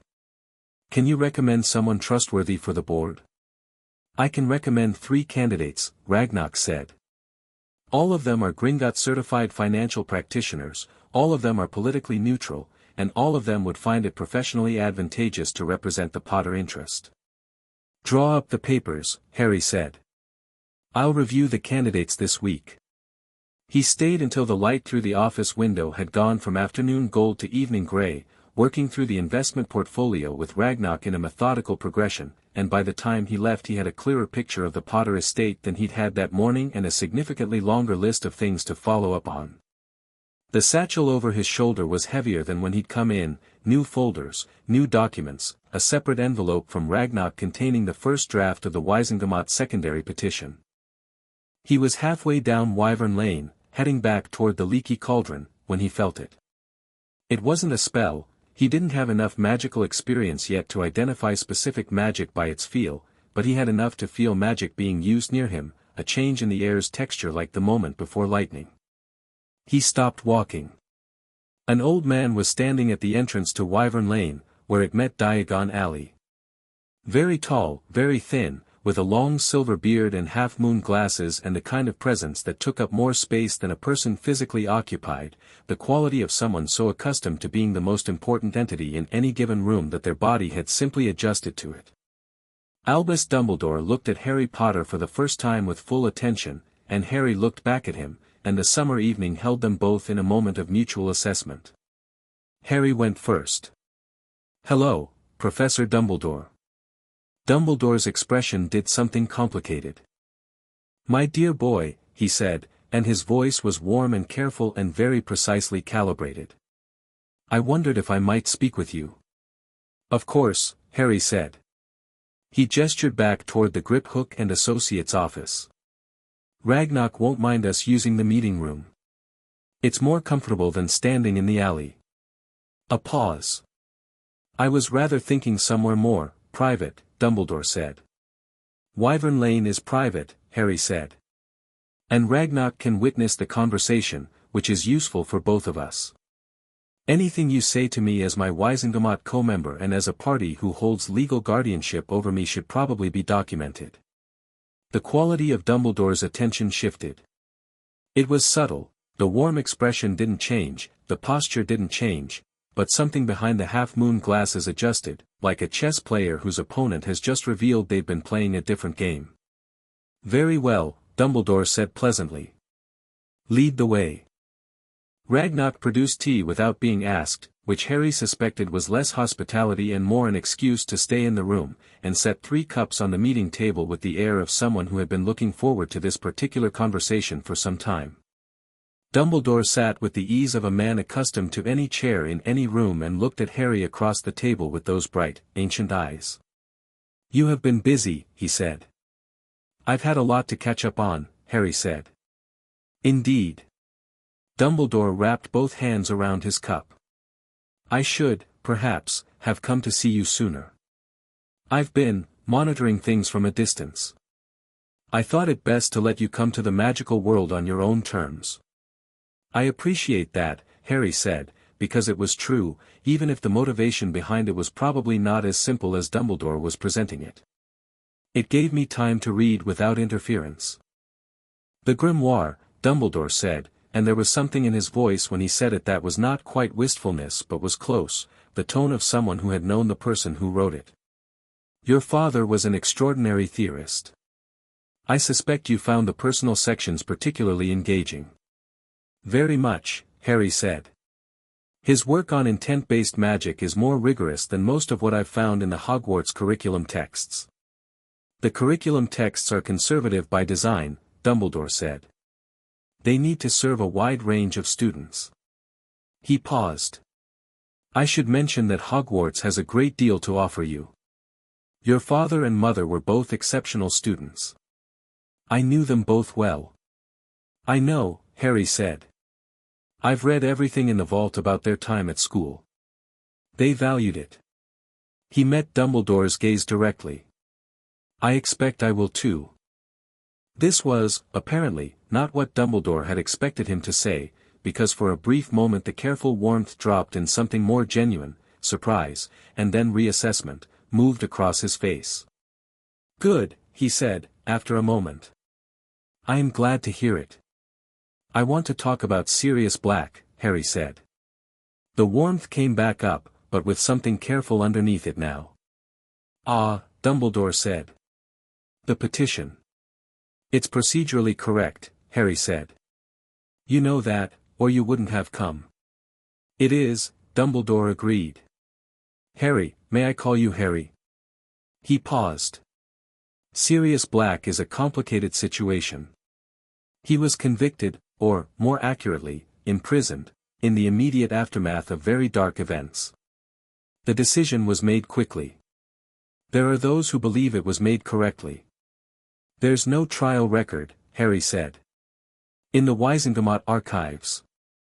None. He was never given the opportunity to speak in his own defense, never given veritaserum, never formally charged. That's not a complicated situation. That's a straightforward procedural violation of wizarding law. The circumstances at the time, the circumstances don't override the Charter of Wizard Rights," Harry said, and his voice was steady and clear, because he wasn't angry, he was informed, and those were different things. "My father's legal brief in the Legacy Vault is 40 pages. Ragnock's addition to it is another 40. Between them they established the violation clearly enough that the Wizengamot can't bury the petition, and we both know it." Dumbledore was quiet for a moment. The fireplace crackled in the small room. Ragnock sat in the corner with his tea and his expression of careful neutrality, watching both of them. "You are very much like your father," Dumbledore said finally, and this time there was nothing calculated about it. It was simply true, and the man felt it. "I hope so," Harry said.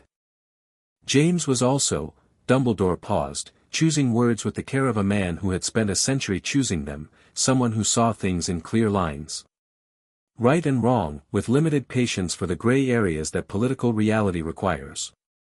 My father built a political coalition through 5 marriage contracts that took a decade to ripen," Harry said. He was not naive about gray areas. He had very clear views about which gray areas were acceptable and which ones weren't. He looked at Dumbledore steadily. "Leaving an innocent man in Azkaban for 11 years falls on the wrong side of that line." A long silence. "I was not certain," Dumbledore said, very quietly.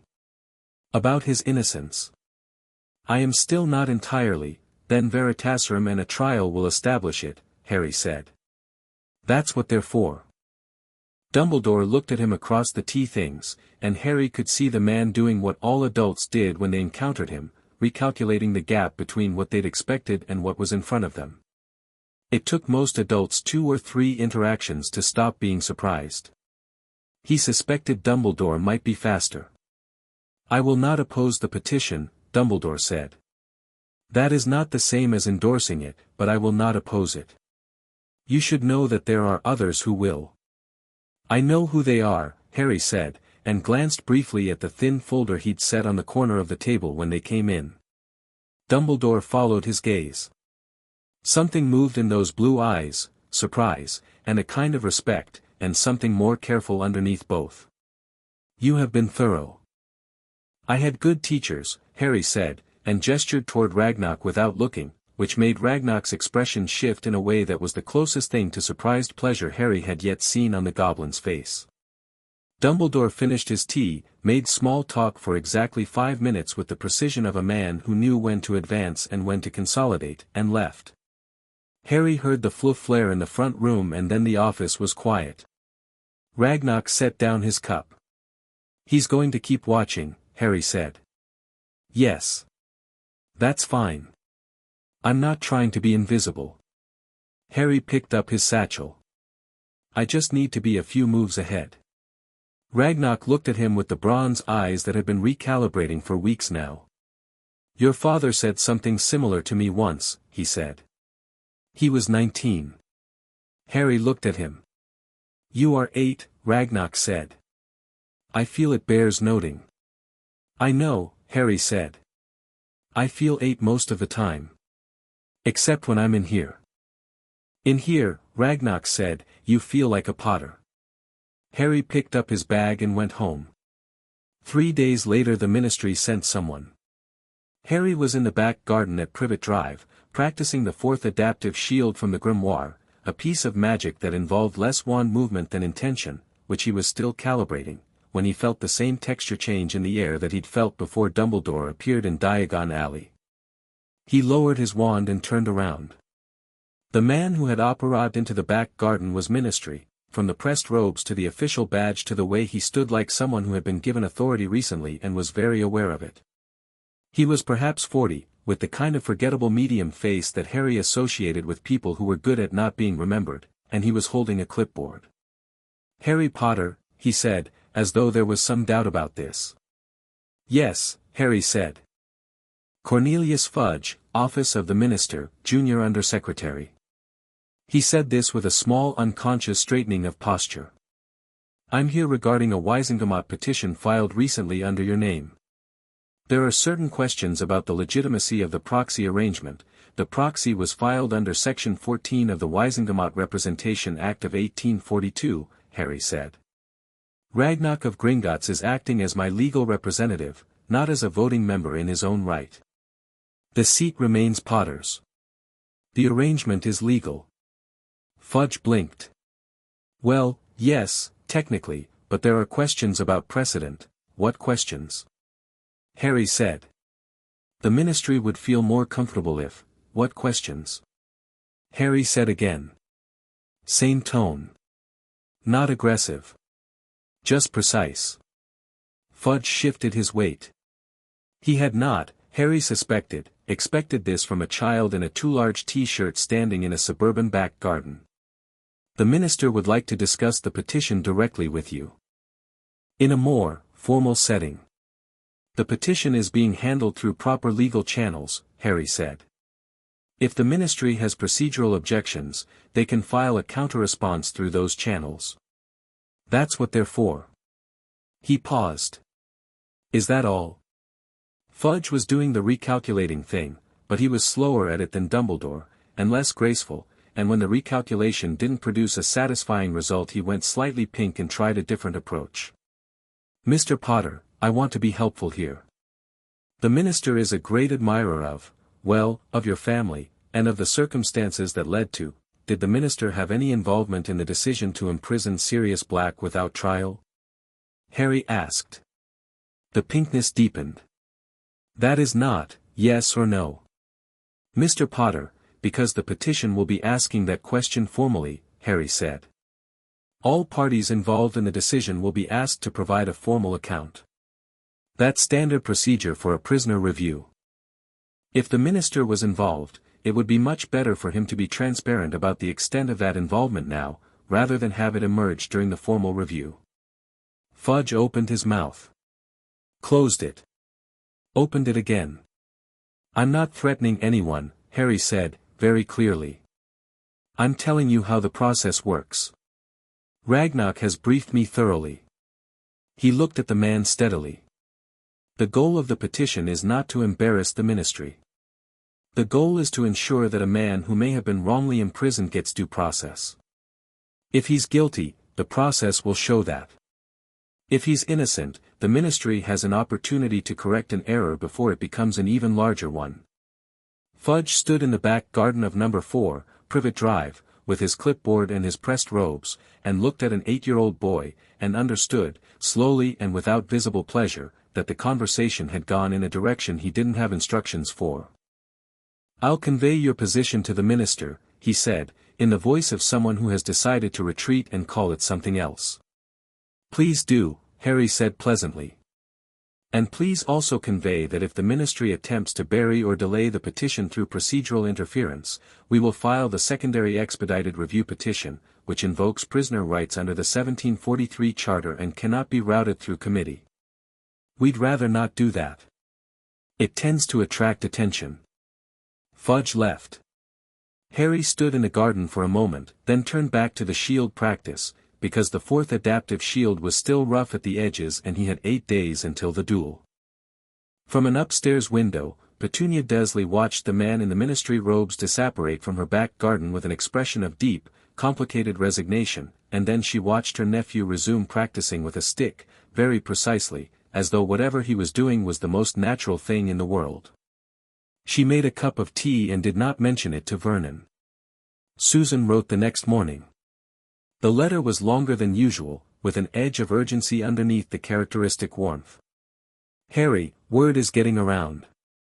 Aunt Amelia came home last night talking about the petition. She's on the law enforcement side of the Wisingamot and she's being careful about what she says, but I could tell she was impressed. Or worried. Possibly both. She kept saying, thorough, in the tone she uses for things that are thorough in a way that creates problems for people. A girl in my neighborhood whose parents work at the ministry told me that someone there is very unhappy about the proxy arrangement. She made it sound like they're trying to find a way to challenge it legally. I thought you should know. Also exploding snap rematch, you cheated last time. You didn't cheat but you figured out the pattern and that feels like cheating. Susan Harry smiled at that and wrote back, Susan, understanding the pattern isn't cheating, it's just paying attention. But I'll play with my left hand next time. Thank you for the information. I expected the pushback. Ragnarok has the secondary petition ready. Whoever is unhappy is about to become less happy, but there's not much they can do about it legally. Tell your aunt that I'd appreciate her honest read of the Wisingamot's likely response when this goes to full session, if she's willing to share it. Not asking her to take sides. Just asking for information from someone who knows the room better than I do. Harry he also wrote to Neville, who had heard about the petition through Augusta, who had apparently described it to the assembled Longbottom household as perfectly executed, exactly the right approach. I cannot believe an 8-year-old thought of it, which Neville transcribed in his letter with obvious delight and no small amount of pride, as though he'd done something himself by knowing Harry. She literally said, that boy, Neville wrote. She calls people, that boy, when she's really impressed and doesn't want to say so out loud. She called my grandfather, that boy, once and he basically glowed for a week. Harry read this letter twice, because it made him feel something he was still getting used to, the particular warmth of being known, of having people in his corner who were there because they'd chosen to be. He'd been alone a long time. Not dramatically alone, not in a way he'd ever complained about, because the Dursleys hadn't given him the vocabulary for it and his own nature was too watchful to be loud about what it lacked. But he was beginning to understand the shape of what had been missing. He filed the warmth carefully, because he was Harry Potter and he filed everything, and then he went back to practicing. The night before the duel, he couldn't sleep. This wasn't anxiety. He'd checked himself twice for anxiety and found it wasn't there, which was either a good sign about his confidence or a sign that his self-assessment wasn't working properly, and he lay in the dark of the cupboard turning both possibilities over. The grimoire was on his chest. He'd read through his father's section again that evening, not studying, just being in it, the way you sometimes sat in a room with someone without needing to say anything. His father had written, in one of the margins, "The thing about magic is that it knows when you mean it. You can perform a perfect incantation with a perfect wand movement and perfect timing and still have it fail because you were thinking about lunch. Intent isn't a component of a spell. It's the spell. Everything else is just how you shape it." Harry stared at the underside of the stairs above him. Tomorrow he would walk into the Greengrass library and demonstrate capability to a girl who had been preparing counter-strategies based on theoretical knowledge, and he would use spells he'd been practicing for 2 weeks, and he would do it in front of all 5 families who would apparently be there as witnesses, because Ragnarok had told him quietly this morning that Augusta Longbottom had requested an invitation to observe and the other 3 families had followed, and Harry had said good. Actually, because he'd been thinking the same thing. He wasn't afraid of the duel. What he was, the word arrived slowly, in the particular way words arrived for Harry, which was from the back of his mind where they'd been sitting quietly until they were accurate enough to use, was ready. Not just for the duel. For all of it. For the part where things became real rather than theoretical, where the meetings and the letters and the documents became people who knew each other and made choices based on that knowing. He had 4 friends and a legal battle and a duel in the morning and a godfather in prison who didn't know anyone was coming for him. He closed his eyes. He thought about his father's handwriting, slanted and purposeful, and his mother's, smaller and precise, and the letter that had said "We loved you," present tense, and the photograph of 2 young people laughing at something off camera. Then he slept, and in the morning he was up before the sun. The secondary Wisingamot petition hit the ministry at 9 a.m. On the same day as the duel, Ragnarok had timed it with a precision that Harry suspected was not accidental. They had discussed the timing 2 days before, and Ragnarok had said, in the measured tone of a goblin who had been playing long games for 4 decades, "It is useful to have multiple things happening simultaneously. It is difficult to focus opposition on one target when there are 2. By 10 o'clock, when Harry stepped through the flue at Greengrass Manor, there were 3 ministry owls sitting on Ragnarok's office windowsill and a 4th had apparently tried to deliver something to the leaky cauldron under the assumption that Harry could be found there. Harry did not know this yet. He would find out from Ragnarok later that afternoon, after everything else had happened. For now, he came through the Greengrass fireplace, brushed the soot off his shoulder with the practiced motion of someone who had been doing this for 2 months, and walked toward the library where voices he recognized were already audible. All 5 families. All in one room. Augusta Longbottom stood near the window talking to Cyrus Greengrass in the clipped, precise tones of 2 people who respected each other and were being careful about it. Amelia Bones stood to one side with Ragnarok, who had fled ahead and was apparently already in conversation about something that made Amelia's expression go between interested and alarmed in short intervals. Helena Abbott was looking at the Greengrass bookshelves with the open delight of someone who loved books and made no attempt to hide it. Her husband, a calm, broad-shouldered man who said almost nothing and seemed to process everything, stood near the door. And then, the children. Neville, in the corner with Astoria, who had somehow commandeered him into a conversation about plants that he was clearly enjoying despite the bewildered expression of someone not sure how he got there. Susan, near the window, talking quietly with a girl Harry hadn't met yet, a small, dark-haired girl who turned out to be Hannah's cousin. Hannah herself, standing in the middle of the room looking extremely interested in everything, who caught Harry's eye when he walked in and gave him a brief, emphatic look that communicated, "I see what's happening here and it's genuinely ridiculous and also sort of magnificent."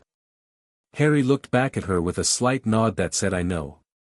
Daphne was standing at the long central table, precisely where she'd been the first time Harry came to this room. She was in formal robes, pale gray, exactly right, and she was very still. She watched him cross the room toward her and said nothing until he reached the table. "You're punctual again," she said. 10 o'clock, Harry said. "Your family standard. Are you ready?" Harry set his satchel down by the table leg. "Yes." Something moved in her expression, that faint adjustment, the acknowledgement that he'd arrived as advertised. She reached into her own bag and produced a wand, setting it on the table between them. "The rules: Potter grimoire spells only, no physical contact, 3 knockdowns or a yield. Witnesses will call fouls. First yield or third knockdown ends it." She looked at him. "Any changes?" "No," Harry said. "But I want to add one thing."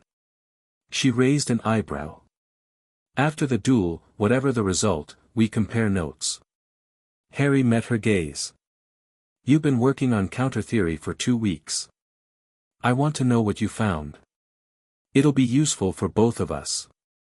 The adjustment in her expression was more visible this time, something genuinely surprised, and then something that was closer to the look she'd had when they talked about his mother's modifications. Like a puzzle piece fitting correctly. "Agreed," she said. Augusta Longbottom called the room to attention in a voice that was used to being listened to, explained the structure and rules in 30 seconds, and then moved back to give them space. The library went quiet. Harry and Daphne stood across the table from each other, and then they each stepped back and the table was moved to the side by Cyrus Greengrass, and the center of the library became a dueling space, and everything that had been building since Tuesday in August stopped being theoretical. Harry raised his wand. Daphne raised hers. "Begin," said Augusta. Chapter 4, The Ice Queen's Gambit. Daphne moved first. It was smart, Harry had expected her to, because she was the challenger and the challenger usually set the tempo, and because 2 weeks of theoretical preparation had given her a plan she wanted to execute before he could read it. The spell that came off her wand was a compressed displacement hex, technically from the grimoire's 3rd chapter, designed to push a target backward without physical contact. Clean, efficient, conserved energy. It was exactly the right opening move and she threw it with precision. Harry stepped to the left. Not a counterspell, not a shield, just a step. The displacement hex grazed his shoulder and dissipated against the bookshelf behind him, and Daphne had already moved into her second spell before the first finished, which was also smart, but Harry had already read her angle because he'd spent 2 weeks thinking about what someone who understood his father's theory without having the actual spells would do, and the answer was this: she would use the theoretical framework to predict his responses and build chains. He let the second spell come, raised his wand, and didn't cast. He let her see him not casting. Daphne hesitated, just barely, a quarter second, because that wasn't what her chain predicted, and in that quarter second Harry cast the first adaptive shield from Chapter 7, not as a defense but angled forward, and the moment it locked he turned the intent of it inside out the way his father's notes had described, the way that made it not a barrier but a pressure, and Daphne hit it like walking into a strong wind, her next spell scattering off course. In the window, Neville's mouth fell open slightly. Susan had her hand over her mouth. Hannah was grinning. Daphne recovered faster than Harry expected. She was very good, he registered this clearly and without arrogance. She was the best opponent he was likely to face for years and she was operating at a disadvantage and still nearly keeping pace, and she switched tactics, abandoning the planned chain for something more improvisational, a lateral strike from his right with a spell Harry recognized from the grimoire's 5th chapter. He blocked it cleanly, felt the impact run up his arm, and fired back with a kinetic locking spell from the personal section that his father had marked with the note, "This one will surprise people." It surprised Daphne. The spell didn't hit hard. It barely touched her, just a glancing connection at her left side, but the intent built into it, and this was the heart of his father's theory. This was what Harry had spent 3 weeks actually understanding rather than just reading, was stop, and the magic responded to that intent rather than to the physical force, and Daphne's left arm locked at her side between one breath and the next. She adjusted immediately, switching her wand to her right hand, and Harry thought, with the clarity that came on him sometimes when something was going well. She's ambidextrous, she practiced this possibility. Which meant she'd anticipated being partially locked. Which meant she was more prepared than he'd given credit for. He recalibrated without slowing down. The next 30 seconds were the most technically interesting Harry had experienced since discovering he had magic, and he suspected, from the complete silence in the room behind him, that everyone watching thought so too. Daphne was operating on pure theory and speed of thought, constructing responses from what she understood about intent-based casting, and she was genuinely brilliant at it. She should not have been keeping pace. She was keeping pace. He went for the second knockdown. The spell he chose was from the last page of his father's personal section, the one with the longest margin note, the one that read, "I'm proud of this one but I'm afraid it might be too simple," which is usually how you know something is actually right. It was a grounding spell, not aggressive, not dramatic, not the kind of thing you'd expect in a duel, and its intent was not hit or push or stop but something more fundamental: here, be present in this body in this specific moment. It worked on the principle that most defensive casting involved a kind of mental distance from the immediate situation, a slight split of attention between acting and planning. The grounding spell closed that split. It pulled the target fully into the present moment. For Daphne, who had been running on a parallel track of theory and execution simultaneously, it was like a key turning in a lock. Her chain collapsed. Not her defense. Her chain of planned responses simply stopped running, and for one beat she was exactly where she was, doing exactly what she was doing, nothing else. Harry's third spell, the simplest one he knew, the first one from the grimoire's opening chapter, hit her cleanly in the chest. She went down. Not hard, the spell wasn't about force, it was about making the body acknowledge what had happened, and she caught herself on one knee, left arm still locked, wand still in her right hand. She looked up at him from the floor, and her expression was something Harry had not seen on Daphne Greengrass yet. It wasn't embarrassment. It wasn't anger. It was the very specific look of a person who has just understood something they didn't understand before and is rearranging their entire framework around the understanding. "The grounding spell," she said. "Third chapter, your father's annotations," Harry said. "It's marked as a meditative exercise." He never expected anyone to use it offensively. Because offensively it requires, she stopped. Start it again. It requires the caster to be so completely present that you can feel the gap in the target's attention and time it exactly. "Yes," Harry said. "How long did it take you to learn that?" "About a week to understand theoretically. 3 days to be able to actually do it." He offered her his hand. She looked at it for a moment. Then she took it, and he pulled her to her feet, and when she was standing the locked arm released and she shook it out with a controlled wince that she immediately suppressed. "You won," she said. "Yes. You said we'd compare notes after." "I meant it." She looked at him for the length of a full breath, and whatever the recalibration was that happened in Daphne Greengrass's mind during that breath, the result was that something in her expression settled into a different configuration than the one Harry had seen there before.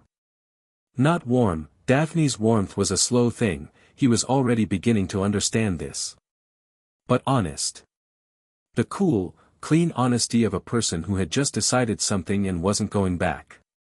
"All right," she said. "Let's compare notes." Behind them, the room exhaled.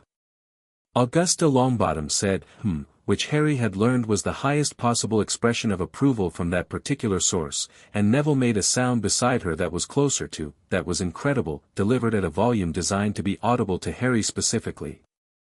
Amelia Bones had her arms folded and was nodding slowly, the expression of someone confirming a hypothesis they'd held for a while. Cyrus Greengrass stood near the window with his hands clasped behind him, looking at Harry with an expression that had shed most of its careful assessment and replaced it with something that looked, in a Cyrus Greengrass way, like satisfaction. Helena Abbott said, "Well," very brightly, and her husband said nothing but shook Harry's hand with a grip that communicated more than most speeches. Harry moved through the room, accepting congratulations and deflecting them with the same steady composure, and then found himself beside Neville, who had broken free from Astoria and come across the room with the particular directness of someone who has decided that manners are less important than genuine feeling right now. You used the grounding spell, Neville said, with the intensity of someone who has studied magical theory more carefully than his grandmother gives him credit for. Offensively. I didn't even know that was, theoretically I could see how, but, your great-grandmother's annotation in Chapter 3 actually pointed toward it, Harry said. She wrote that the spell's effectiveness depended on the caster having total present-moment focus, and it occurred to me that if the caster needed it, the target would need it too, and that created the vulnerability. Neville stared at him. She wrote that about meditative practice. I know. But the principle is the same.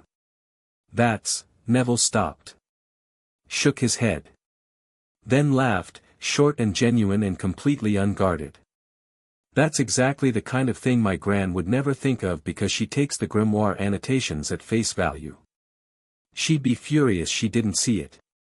She would, Augusta said from 2 feet away, where she had approached without either of them noticing. Neville went slightly pink. She would also, Augusta continued, in the dry tone that Harry was learning to read as her version of warmth, acknowledge that seeing it required someone to approach the text without the weight of prior interpretation. That is not a disadvantage of your generation. It is, in fact, its primary advantage. She looked at Harry steadily. Well done, Mr. Potter. Thank you, Mrs. Longbottom. Augusta, she said, which Harry filed as significant. Astoria appeared at his elbow. She had been circling the room since the duel ended, apparently processing the event in the way 5-year-olds processed large things, which was by wandering and thinking loudly. Did you know you were going to win? She asked. I thought I probably would, Harry said honestly. But your sister is very good. She practices all the time, Astoria said. Morning and evening. Even when she's sick. She considered this. She's not going to tell you that. Astoria, Daphne said from across the room. I'm just saying it's not a secret, everyone in the house knows. It's not a secret, Daphne said, in the particular even tone of someone managing a situation. It's also not relevant. It's relevant because he should know he won against someone who practices really hard, Astoria said, with the absolute unassailable logic of a small child. She looked back up at Harry. She's not embarrassed that she lost. She's thinking about the grounding spell. I can tell because she gets a line between her eyebrows when she's rearranging her ideas. Harry glanced at Daphne. There was, in fact, a faint line between her eyebrows. Good to know, he told Astoria. You're welcome, she said serenely, and went back to Neville, who she had apparently decided was her preferred conversation partner and who was entirely too good-natured to resist.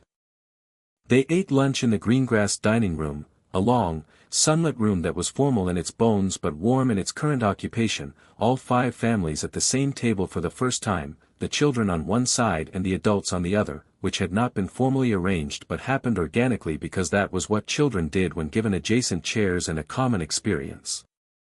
The conversation found its own level quickly.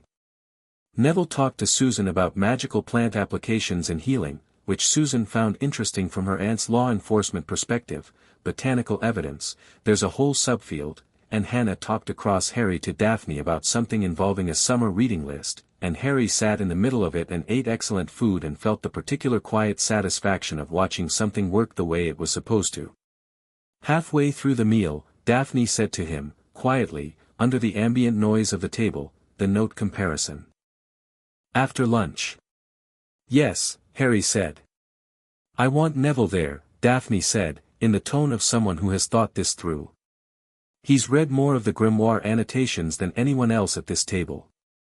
Harry looked at her. How do you know that? Because he wrote to Hannah about them after your Longbottom meeting and Hannah mentioned it and I read everything Hannah mentions because Hannah mentions things that sound trivial and frequently aren't. She said this without any particular self-consciousness. He has a perspective on the herbological sections that I think will be useful in the broader theoretical discussion. That's a very deliberate sentence, Harry said. I'm a deliberate person, Daphne said. I know. Harry looked down the table to where Neville was currently being interrogated by Astoria about whether plants had feelings. What you're actually doing, Harry said, is building him into the analysis. Not because his herbology knowledge is particularly relevant to combat magic theory. But because he's going to be one of us, and you want to establish the precedent now. Daphne was quiet for one beat. The grounding spell works on me too, she said. I'll get better at resisting it. I know, Harry said. That's why I told you what it was. She turned to look at him, and whatever she found in his expression made the line between her eyebrows appear briefly, the thinking line, Astoria's diagnostic, and then smooth away. You want all of us to understand the theory, she said slowly. Not just to be in the alliance. You want us to actually understand what your father was building and be able to use it.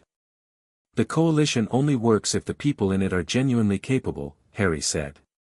Alliances built on position fall apart when the position shifts.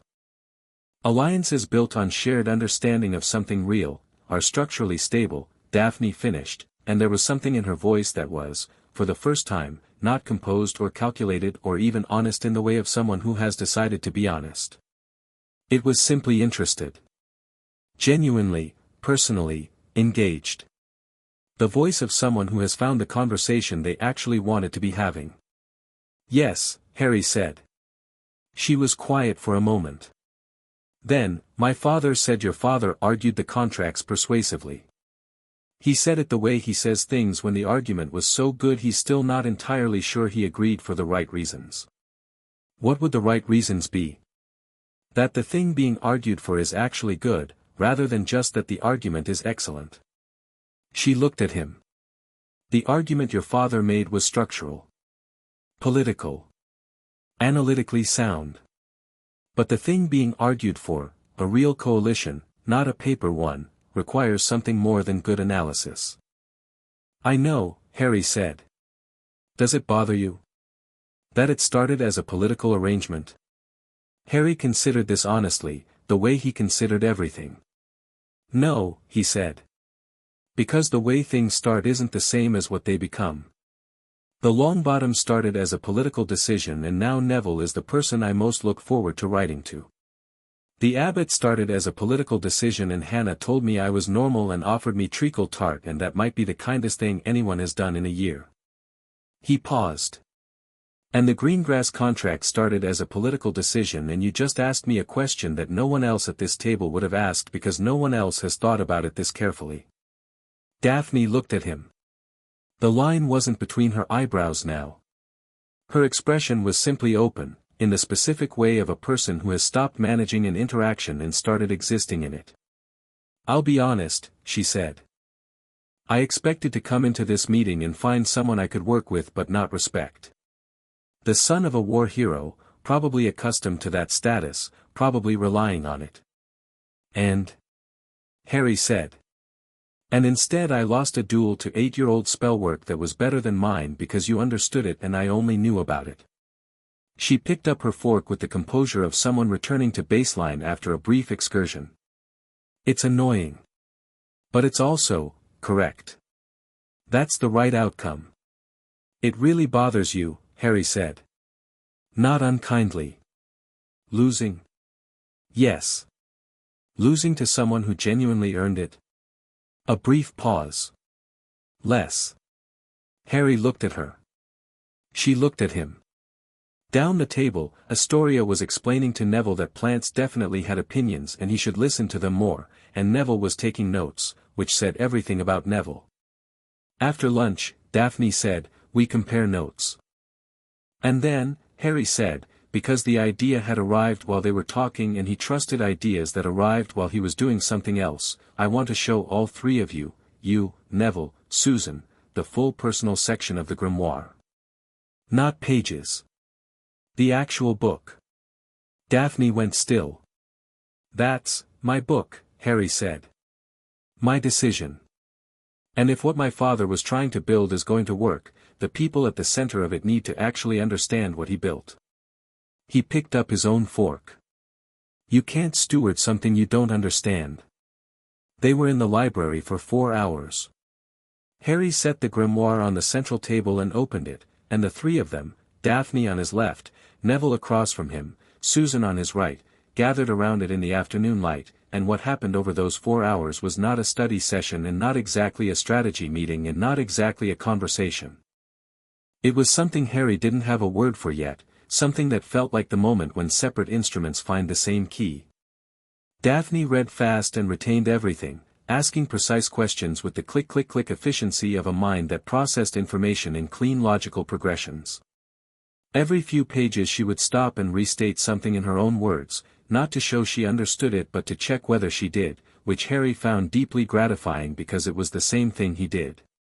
Neville was slower but different. He made connections between sections that no one else had flagged, drew lines between the botanical magic notes and the intent theory, and something in the defensive chapter that he said reminded him of the way root systems responded to pressure, which sounded tangential until he explained it, and then it was the most illuminating thing anyone said all afternoon. Susan asked the questions that mattered to people. Not the theoretical questions, the human ones. Who would have used this? When would this have mattered? What were they afraid of when they wrote this?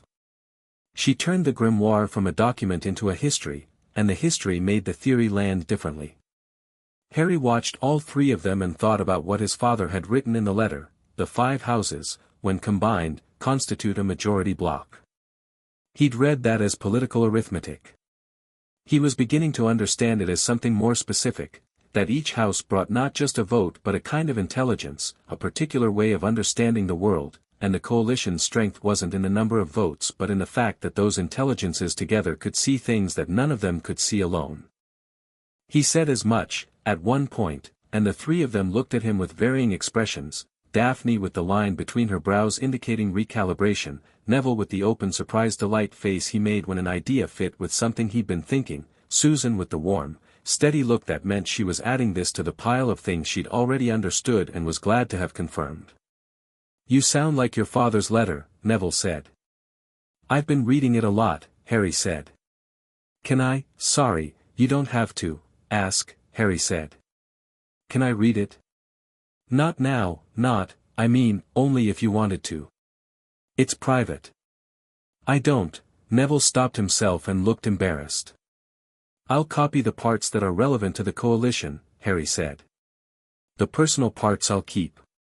But the structural parts, the reasoning behind the contracts, those belong to all of us as much as me."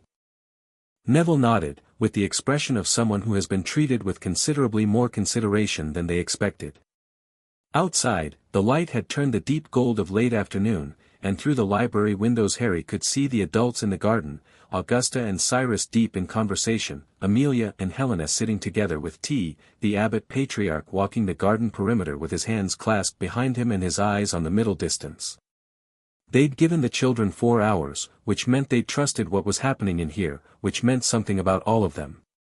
Daphne closed the grimoire carefully. "The black contract," she said. Harry looked at her. "I've been thinking about it throughout the session," she said. "You have 4 alliances confirmed. The 5th is in legal dispute with Narcissa Malfoy as the current family head. But the contract was signed by Sirius Black, who is still alive." She folded her hands. "If the Wisingamot petition succeeds and he's released, he becomes the Black family head again," Harry said. "The contract was always valid. The legal dispute is Narcissa's attempt to void it on the grounds that the signatory is imprisoned and she's the acting head. But Sirius isn't dead. He's imprisoned on charges that are procedurally void. The moment those charges are addressed, the contract reinstates fully," Daphne said. "And the Black family's seat on the Wisingamot comes back into play." "Yes," Harry said. Neville was very still. "What does the Black Alliance bring?" Harry had thought about this. Oldest magic in Britain. Properties. Financial holdings that have been running without proper oversight for 11 years. "Anne," he paused. "Sirius Black was my father's best friend. He was supposed to be my guardian. He's been in Azkaban for 11 years for something he didn't do." He looked at the table. The alliance is important. But that's not the primary reason I'm working on the petition. The three of them were quiet. Susan put her hand briefly on top of his on the table, just a moment, just a touch, and then she took it back and straightened her cup of tea. Of course not, she said simply. Neville nodded. Daphne said nothing, but she uncrossed her arms, which was, for Daphne, the equivalent of a significant gesture. He doesn't know anyone's coming, Harry said. He's been in there for 11 years and no one has done anything. And he stopped, because the contents of the serious black legal brief were in his head very clearly, the cold, precise detail of 11 years of Azkaban exposure, and what Ragnarok had described when Harry asked what that actually meant for a person. He's not well. But he's alive. And alive means there's still time. The library was quiet except for the sound of the garden outside, the muffled conversation of adults, a bird somewhere in the greengrass trees. What can we do? Neville asked. Harry looked at him. Neville Longbottom, nervous at first, plant-talking, dry-humored Neville, was looking back at him with the specific expression Harry had come to think of as Neville's real face, not the anxious one, not the cautiously hopeful one, but the one underneath those, the one that was simple and clear and said, "I'm here, what do you need?" "Your grandmother has a Wizengamot seat," Harry said. "If she voted in favor of the expedited review, she'd be the fifth vote we need to get it to full session without going through committee." Neville's expression steadied. "I'll talk to her today." "You don't have to. It's a political ask, Harry," Neville said, patiently. "She called you, that boy," in the impressed tone. "If I ask her tonight and explain why, she'll have already been thinking about it for 6 hours and she'll probably say yes." He paused. "Besides, it's right. That's the thing she actually cares about. Whether something is right." Harry looked at him for a moment. Then he nodded. "Thank you." "Stop thanking us," Susan said. "That's the third time this afternoon. She stopped. "People," Hannah said from the doorway, where she had appeared at some point without anyone noticing, holding a cup of tea and leaning against the doorframe with the easy comfort of someone who had decided this was her room too. "We're your people, Harry. That's the word." Harry looked at her. Then at Susan. Then at Neville. Then, last, at Daphne, whose expression was composed and steady and had the same quality it had acquired over the table at lunch, the quality of someone who has stopped managing the situation and started being in it. "Okay," Harry said. "Also," Hannah said, "Mrs. Longbottom is in the garden saying something to Cyrus Greengrass about the Wizengamot seat and they look very serious and I think it's about serious." She sipped her tea. "Just so you know. The families met formally before they left, all the adults together in the Greengrass drawing room while the children were nominally in the adjacent room and actually listening with varying degrees of subtlety." Harry sat closest to the door, which was not entirely closed, and heard what was said with the clarity of someone who had learned to be still and quiet in small spaces. Augusta spoke first, in the tone she used when she had already decided something and was communicating the decision. "The petition will have Longbottom support at full Wizengamot session. I'll file the vote indication this week." A brief pause. "Bones as well," Amelia said. "For the record, Augusta, I looked at the brief 3 days ago. It is thorough." "Gringotts is thorough," Augusta said dryly. "What I find interesting is that an 8-year-old boy provided the original legal framework, and a goblin solicitor built the procedural structure around it." "What I find interesting," Cyrus Greengrass said, in the careful tone of a man choosing words, "is that the boy in question sat in my library for 4 hours this afternoon and did not once show off. He shared the grimoire freely. He credited everyone else's contributions. He told my daughter what he was doing and why." A brief pause. "James Potter was the same way. I had forgotten that." Helena Abbott said, "Our support goes without saying." "Nothing goes without saying," Augusta said, but there was a smile in her voice. "Say it anyway." "Abbott House supports the serious black petition," Helena said, with the amused formality of someone who finds proceduralism charming rather than irritating. And everything else. We're in. In the adjacent room, Hannah pressed her shoulder against Harry's and said very quietly, "That's your dad, that is. The thing he built." Harry looked at his hands. "Yeah," he said. He was home by 7. The Dursley house was quiet. Vernon was watching television, Dudley was upstairs, and Petunia was in the kitchen reading with a cup of tea that had gone cold. She looked up when he came in. She looked at him for a long moment. "You won," she said. Harry blinked. "How did you walk differently when things have gone well?" She said it without looking up from her book. "You always have. Even when you were small." A pause. "Sit down. There's food on the hob."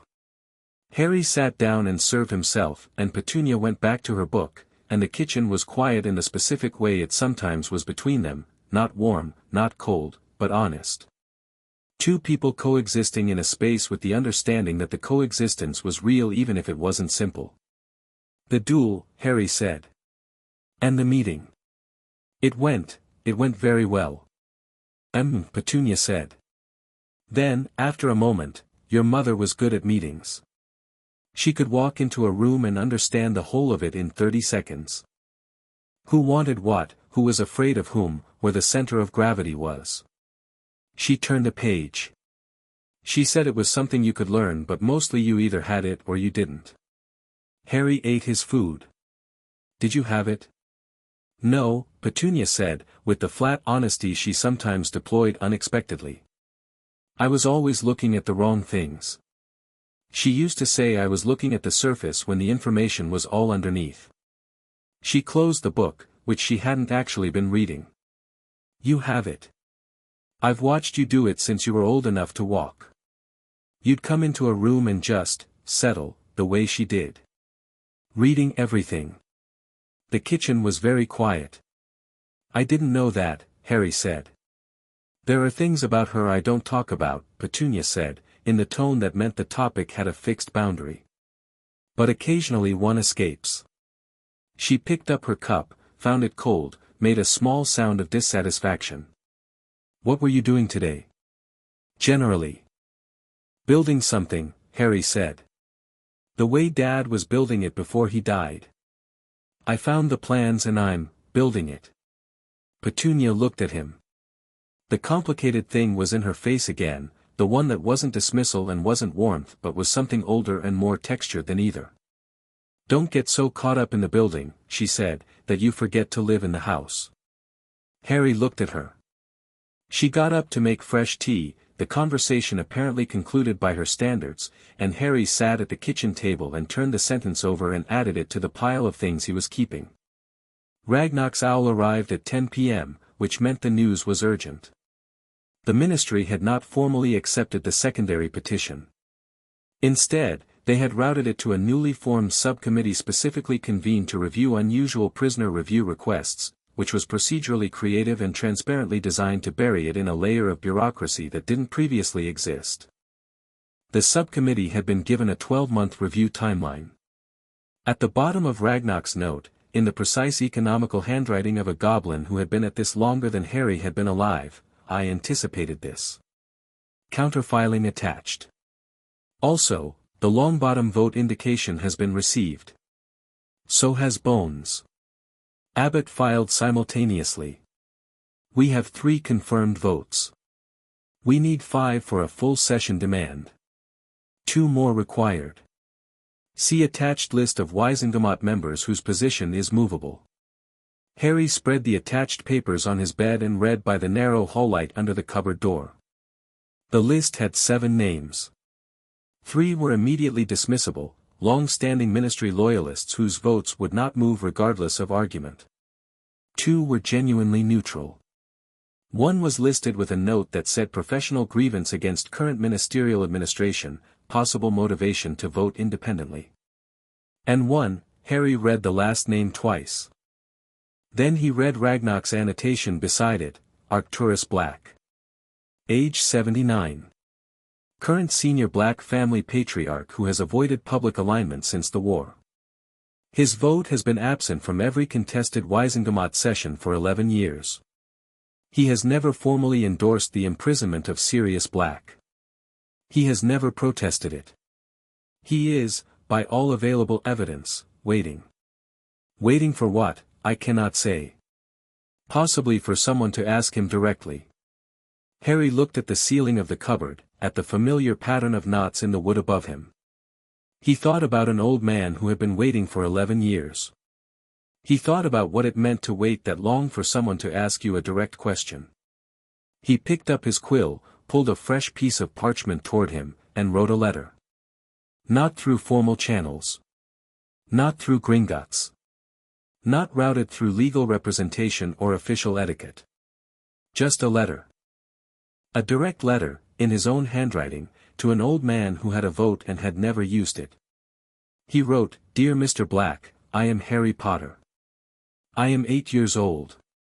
I have been working with Gringotts on a petition to give my godfather a trial he never had. I need 2 more votes to bring the petition to a full Gringotts session, and you are on a list of people who might be willing to provide one. I know this is a blunt approach. I thought you might prefer blunt to formal. If I'm wrong, I apologize, and you can write back telling me the correct etiquette and I will use it next time. I don't know what you think about Sirius Black. I don't know what happened between your family and him. But he is in Azkaban for something he didn't do, and he has been there for 11 years, and I am asking you to help me get him a fair hearing. Please write back." Harry Potter. He sealed it, tied it to the Gringotts owl, which had been waiting on the windowsill with the patience of a creature that had learned patience from long association with an institution that operated on geological timescales, and sent it. Then he lay back on his cot in the dark, and listened to the ordinary night sounds of Privet Drive, a car passing, a dog somewhere, the distant rhythmic complaint of someone's television, and thought about the next morning, and the morning after that, and the shape of the thing he was building, and how it felt less like construction and more like recognition, like something that had always been there becoming visible. He was asleep before 11. 3 floors above him, Petunia Dursley stood at the upstairs window looking at the garden where a small barn owl had just taken off into the dark, and thought about a girl she'd grown up with who had walked into rooms and understood the whole of them in 30 seconds, and the boy sleeping in the cupboard under the stairs who did exactly the same thing, and all the years she'd spent trying not to see the resemblance. She went to bed. She did not mention any of it to Vernon. The response from Arcturus Black arrived 3 days later. It was a single line, on paper so old it felt like touching history: "Come on Saturday. Bring the full petition brief. Don't be late." Harry read it, folded it carefully, and told Ragnarok to clear Saturday morning. He responded, Ragnarok said. He sounded, for the first time in their acquaintance, genuinely surprised.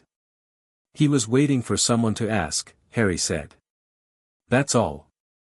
He was quiet for a moment, looking at the note in his hand. We're close, he said. Yes, Ragnarok said. We are. Outside the office window, Diagon Alley moved through its morning, entirely unaware that in a small room on Wyvern Lane, an 8-year-old boy had just pulled a 79-year-old man out of 11 years of deliberate silence with a single blunt letter. Harry Potter set the note down, picked up his quill, and moved on to the next thing. Chapter 5. Before the letters come. Arcturus Black lived in a house that had decided a long time ago that it didn't care what anyone thought of it. Black Manor, not the London townhouse, which had been shut since the war, but the Black family's original seat in the Scottish borders, was old in the way that made most old things look recently assembled. The stone was the particular dark grey of something quarried from the earth before anyone living had been born, and the grounds were not manicured but wild in a deliberate, considered way, like someone had made the decision centuries ago that nature would be permitted to do what it wanted within the walls and had since been proven correct. A blackthorn hedge ran the perimeter, thick and serious. The gate opened when Harry approached it, which he took as a good sign. Ragnarok had come with him. Harry had asked, and Ragnarok had agreed without asking why, which meant the goblin had already assessed the situation and reached the same conclusion. A meeting with the senior patriarch of the Black family, at his personal estate, warranted a witness who understood legal nuance. They were met at the door not by a house elf or a butler but by Arcturus Black himself, which Harry had not expected. He was a tall man, or had been. Age had pulled him slightly inward, curved the broad shoulders, deepened the lines of a face that had clearly once been striking and still was, in the way of old things that have become more themselves over time. He had the Black family features, sharp bones, dark eyes, the quality of someone accustomed to being looked at and being indifferent to it, and he was dressed in robes that were old and impeccably maintained and said the same thing as his house: "I have been here a long time and I do not perform for anyone." He looked at Harry for a long moment. "You have Doria's eyes," he said. Not James's hair or Lily's eyes, which was what everyone else said. Doria. Harry filed this immediately. Doria Potter, née Black, his paternal grandmother, who had been a Black before she was a Potter, which meant Arcturus was Harry's great-uncle by marriage. "I didn't know that," Harry said. "Most people don't remember Doria." Something moved in Arcturus's expression, brief and contained. "Come in."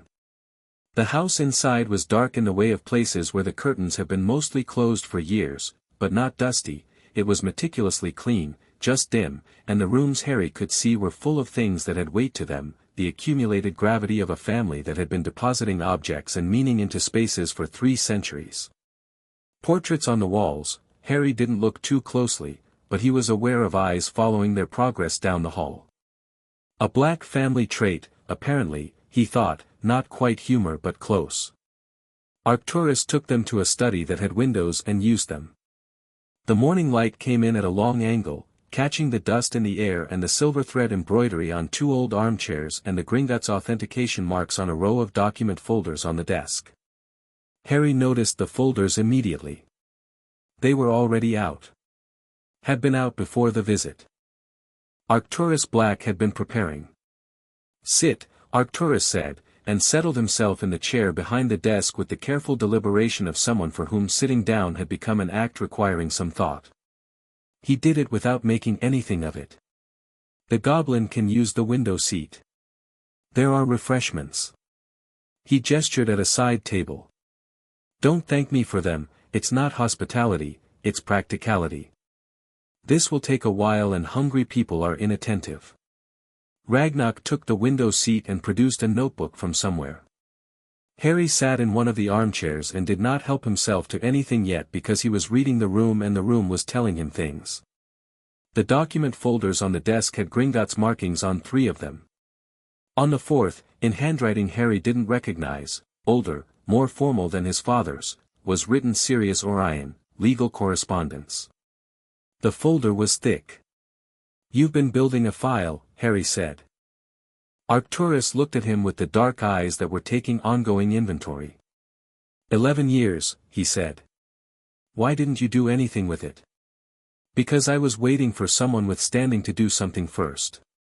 The old man's voice was dry and precise, the voice of someone who had stripped everything unnecessary from their communication long ago. "The Black family seat has been functionally dormant since the war. I have no direct heirs who are not either imprisoned, dead, or—" He paused. "Compromised in their alignment. My vote on any prisoner petition would be immediately challenged as self-interested by the ministry. They would use it to contaminate the petition. A foreign interest.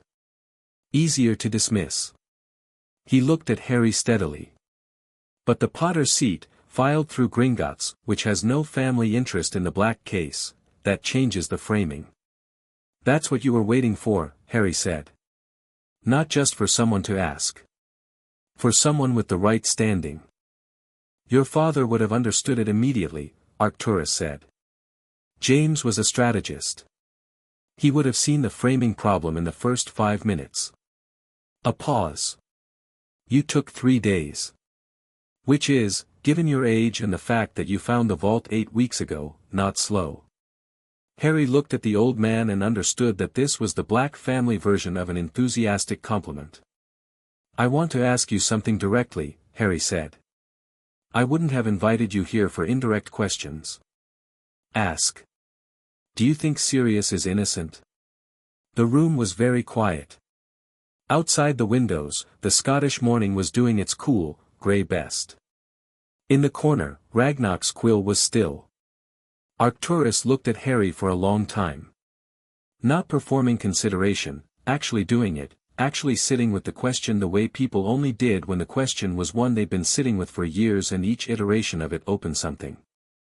I think, he said finally, that Sirius Black has many genuine faults. He was reckless. He was arrogant in the particular way of someone who has been told they are exceptional since birth and believes it more than is useful. He made choices that were destructive.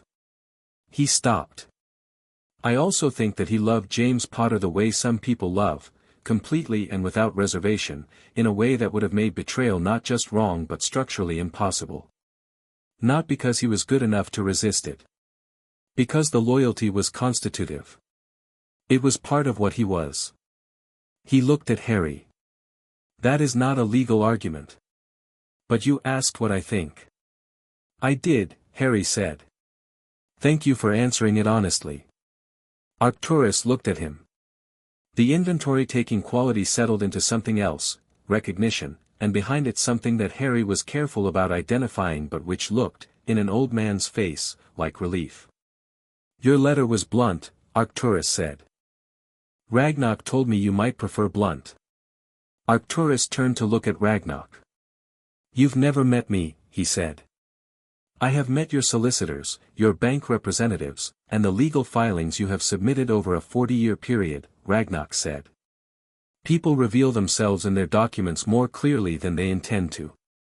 You prefer direct communication and distrust performance. Arcturus was quiet for a moment. Then he said, to Harry, your goblin is perceptive. My colleague, Harry said. Not my goblin. Another silence. Something shifted in the old man's face, slight, but real. The petition, Arcturus said, and reached for the Sirius folder. Show me your full brief. They were there for 4 hours. Arcturus Black went through the Gringotts petition brief with the focused thoroughness of someone who had been a Wisengamot member for 50 years and knew exactly how these documents were attacked, and he found 3 procedural vulnerabilities that neither Harry nor Ragnar had flagged, and he suggested specific amendments that closed them. He did this not as an ally performing a service but as someone who had been waiting for a competent piece of work to arrive on his desk and was now engaging with it fully, without ceremony, because the work was what mattered. Harry took notes. He asked questions when he didn't understand, and Arcturus answered them without condescension, in the tone of someone who found genuine questions refreshing. Ragnar occasionally interjected with a legal citation or a counterpoint, and Arcturus engaged with these directly, and the 3 of them worked through the document in the way that good analytical work happened, which was without ego and without performance and with total attention on the problem. At the end of it, Arcturus sat back in his chair and looked out the window at the wild garden for a moment. I'll vote yes, he said. I'll file the vote indication today. He looked back at Harry. That gives you 4. You need 1 more. I know, Harry said. I'm working on the 5th. Who? Harry had thought about this carefully, in the night since Ragnar sent the list, turning the names over with the same methodical attention he gave to everything. Tiberius Ogden, he said. He's been distancing himself from the current administration for 2 years. His last 3 votes have been independent of the bloc. And the brief we have includes evidence that the subcommittee convened to bury the petition was formed at the direct request of 2 people who were on the original decision committee. If Ogden sees that material, he'll recognize it as the cover-up it is, Arcturus said. Yes. Tiberius is vain, Arcturus said. Not stupidly vain. Vain about his reputation for integrity. He has cultivated it for 30 years and it's genuinely important to him. He looked at Harry. If you present the cover-up evidence correctly, not as an accusation, but as information he needs in order to vote with integrity, he will not be able to ignore it. That's what I thought, Harry said. Arcturus looked at him. The recognition in the old man's face had deepened over 4 hours into something that had less caution in it. You are going to be very difficult for certain people, he said. Not as a warning. as a simple observation of fact. I know, Harry said. Your father was also very difficult for certain people. It was his best quality. Harry looked at the folder on the desk with Sirius's name on it. 11 years of correspondence, compiled by an old man in a dark house in Scotland who had been waiting for someone with the right standing and the right framing and the willingness to ask a direct question. Can I ask something else? Harry said. Arcturus gestured. When Sirius gets out, Harry said, what does he come back to? Legally. Practically. What's his situation? Arcturus was quiet for a moment. Complex. The Black family head designation has been in dispute. Narcissa has been acting in the role but without formal legal standing. She could not claim it while the question of Sirius's guilt remained open, because he was imprisoned, not dead, and imprisonment does not transfer the headship under Black family law. He paused. When the wrongful imprisonment is established, his headship reinstates fully, retroactively. Everything Narcissa has managed in his name reverts to his authority. She won't like that, Harry said. She will despise it, Arcturus said, without particular concern. Narcissa is intelligent and politically adept and she will adapt. She has a husband and a son to think about. The Malfoy name will insulate her. She will not be pleasant about the transition, but she will make it. He looked at Harry steadily. Sirius himself will need considerable support. Azkaban is not survivable without damage. He will need people. He will need a reason to recover. Harry thought about this. About a man who had been James Potter's best friend, who had loved that friendship constitutively, who had spent 11 years in the worst prison in Britain for the crime of being in the wrong place when someone else's betrayal exploded. He'll have a reason, Harry said. Arcturus looked at him for a long moment. Yes, the old man said quietly. I suppose he will. Tiberius Ogden proved Arcturus correct. Harry didn't meet him in person. Ragnarok handled the formal delivery of the petition brief, with the subcommittee evidence appended in a sealed section marked Ministry Procedural Irregularities, Material Evidence. The reply came back in 48 hours, terse and formal and containing within its precise legal language the specific indignation of a man who had been given information he hadn't known he needed and found it intolerable. He would vote yes. Ragnarok sent Harry a note that said only 5 votes. Full session demand filed. Response expected within 10 days. And beneath that, in smaller handwriting that Harry had learned meant something was being communicated that wouldn't be communicated in the formal text, well done. Harry pinned the note above his cot in the cupboard and went back to the grimoire. The Wisengamot scheduled the full session review for the last week of August, which gave Harry 3 weeks. He used them. The Potter family seat on the Wisengamot needed to be formally activated, which required submitting the proxy documentation to the full chamber and having it ratified, which required drafting the formal motion, which required Ragnarok to spend several days navigating a procedural landscape designed by people who had never anticipated this particular situation. Harry helped where he could and stayed out of the way where he couldn't, which was the balance he was finding worked best with Ragnarok: contribute what he actually had, trust the expertise he didn't. He also wrote to each of the 5 families, separately, with updates on the petition timeline and a brief summary of what the full session review would look like. He wrote these letters carefully, not as political communications, but as the kind of letters you wrote to people you wanted to keep informed because you respected their intelligence and valued their involvement. Each letter was slightly different, calibrated to the person receiving it. Neville's included the argument he thought Augusta should make if she had floor time during the session. Susan's included a question about whether Amelia had any procedural insight that could preempt the Ministry's likely countermoves. Hannah's included a short, honest account of how he was feeling about it, because Hannah had a way of asking without asking that made him want to answer properly. Daphne's was the most analytical, a point-by-point summary of where the petition stood legally, the counter-arguments he anticipated, and the specific question of whether the Greengrass network in continental Europe had any equivalence to the British Wisengamot review process that could be cited as precedent. She wrote back the next day with 6 citations, each one precisely relevant, with brief annotations explaining why. He sent her a note that said, "Thank you. These are exactly right." She wrote back, "I know." He laughed, which was becoming more frequent. He noticed this without analyzing it, because some things were better just noticed.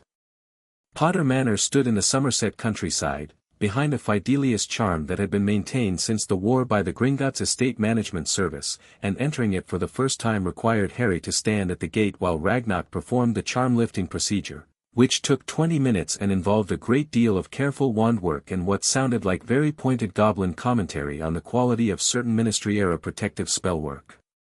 Then the gate opened, and Harry walked up the drive, and the manor was there. It was not enormous in the way that aristocratic houses sometimes were enormous, designed to communicate power through scale. It was a good house. Stone and timber, covered partly in something that wasn't quite ivy but moved with a similar slow possession of the walls. Gardens that had been untended for 11 years but had handled the neglect with more grace than might have been expected, growing wilder and denser around a structure that remained fundamentally sound. Big windows. A door that was the right size for the house, not oversized to make visitors feel small. Harry stood in the drive and looked at it and felt, it arrived slowly, the feeling, the way his most important feelings always did, something that was not quite grief and not quite homecoming but was made of elements of both, the specific emotional compound of recognizing something you have never seen before. He went inside. The house had been maintained in the minimal sense, no rot, no structural damage, the basic systems functioning. But it had the particular stillness of a place that has been empty for a long time, where the air holds the absence of the people who used to move through it. Harry went from room to room without hurrying, taking the house in with the same careful attention he gave to everything, opening curtains as he went, letting the August light in. The kitchen was large and practical and had a window over the sink that looked out onto the back garden. Harry stood at it for a moment. The library on the second floor was not as large as the Greengrass Library but was personal in a way the Greengrass Library, for all its quality, wasn't. The books were arranged by the interests of the people who'd bought them, not by category, and the margins of the ones Harry pulled from the shelves were annotated in the two handwritings he now recognized on sight. His father's, slanted and energetic. His mother's, smaller and precise. He stayed in the library for an hour. He was sitting on the floor reading a book his mother had apparently considered important enough to annotate extensively when he heard the flu in the sitting room downstairs, and then Ragnarok's voice saying something efficient, and then the sound of footsteps that were not Ragnarok's. Multiple sets of footsteps. Harry put the book carefully back in its place, got up, and went downstairs. He had invited them all. The letters had gone out the previous week, carefully worded, "I'm going to Potter Manor for the first time. I'd like you to come, if you want to. Not for any reason. Just to see it." He hadn't been certain they would come. He'd been careful about the phrasing specifically because he didn't want anyone to feel obligated. He wanted the people who came to be there because they wanted to, not because the alliance required it. They were all there. Neville was in the doorway to the sitting room looking around with the particular quality of a person who is moved by a place and isn't hiding it well. Susan was in the kitchen already, which was entirely in character, standing at the window looking out at the back garden. Hannah was doing what she did in any new space, which was moving through it briskly and absorbing it and occasionally touching things with the straightforward affection of someone who related to the physical world tactily. Daphne was standing in the center of the entrance hall looking up at the staircase with her hands clasped behind her back and the expression she wore when she was processing something that had arrived at a level deeper than analysis. Astoria, who had apparently been included by virtue of being attached to Daphne and impossible to leave behind, was sitting on the bottom stair with the grimoire open on her lap, which Harry was fairly sure he hadn't left on the stair, which meant she'd found it somewhere and simply opened it and started reading. Augusta Longbottom was in the sitting room examining a portrait. Amelia Bones was in the kitchen with Susan, talking quietly. Helena Abbott was in the garden with her husband, visible through the kitchen window, apparently finding the neglected garden personally interesting. Ragnock was standing in the hallway looking at the overall scene with the expression of a goblin who has seen a great many things and has a professional appreciation for when several things are going well simultaneously. Harry stood at the bottom of the stairs and looked at all of them, in his house, and didn't say anything for a moment because there wasn't anything immediately necessary to say. Astoria looked up from the grimoire. "There's a note in here that says, Lily was right again.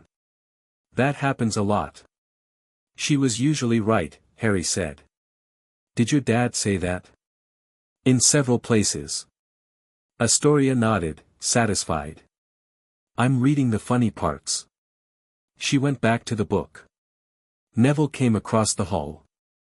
"It's a good house," he said quietly. "I know," Harry said. "I just realized that." Susan appeared in the kitchen doorway. "Harry, there are things in the garden that have been growing for 11 years with no care that are, come and look, because I think some of them are magical and I don't know enough herbology to identify them, but Neville should definitely." Neville was already moving toward the kitchen, with the focused momentum of someone who has received a professional summons. Hannah came down the stairs, she'd apparently gone up without anyone noticing, and sat on the step above Astoria. "The library is brilliant," she said. "Your mum had the same taste in fiction as my mum. That's statistically interesting." "Or they knew each other," Harry said. Hannah blinked. "Did they?" "I don't actually know yet," Harry said. "But it's worth finding out." Daphne had turned from the staircase and was looking at Harry with the expression he was increasingly associating with her actual face, the one underneath the composure, clear-eyed and direct and genuinely present. "How does it feel?" she said. "Being here." Harry looked at the entrance hall. The morning light was coming through the open door, catching the dust in the air that their arrival had stirred up after 11 years of stillness, and the portraits on the walls were watching with the quiet attention of painted people in a house that had been waiting for the right people to return. "Like something that was supposed to happen," Harry said. Daphne nodded. Like she'd expected that answer. "Good," she said. "That's the right answer." "How is it the right answer?" "Because you could have said it felt like grief, or it felt like pressure, or it felt like responsibility. All of those would have been understandable." She looked at him steadily. "But the right answer for someone building something rather than inheriting something is that it feels like arrival. Which is what you said." A pause. "Your father would have said the same thing." Harry looked at her.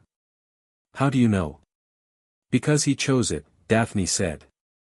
"He chose this house and this family and these alliances, and people who make real choices rather than default ones always feel the weight of them as rightness rather than obligation. It's the difference between a burden and a foundation." She turned back toward the library staircase. "I'm going to read the annotated sections before lunch." "I assume there is lunch." "There will be," Harry said. He looked at Ragnock. "Is there anything in the pantry?"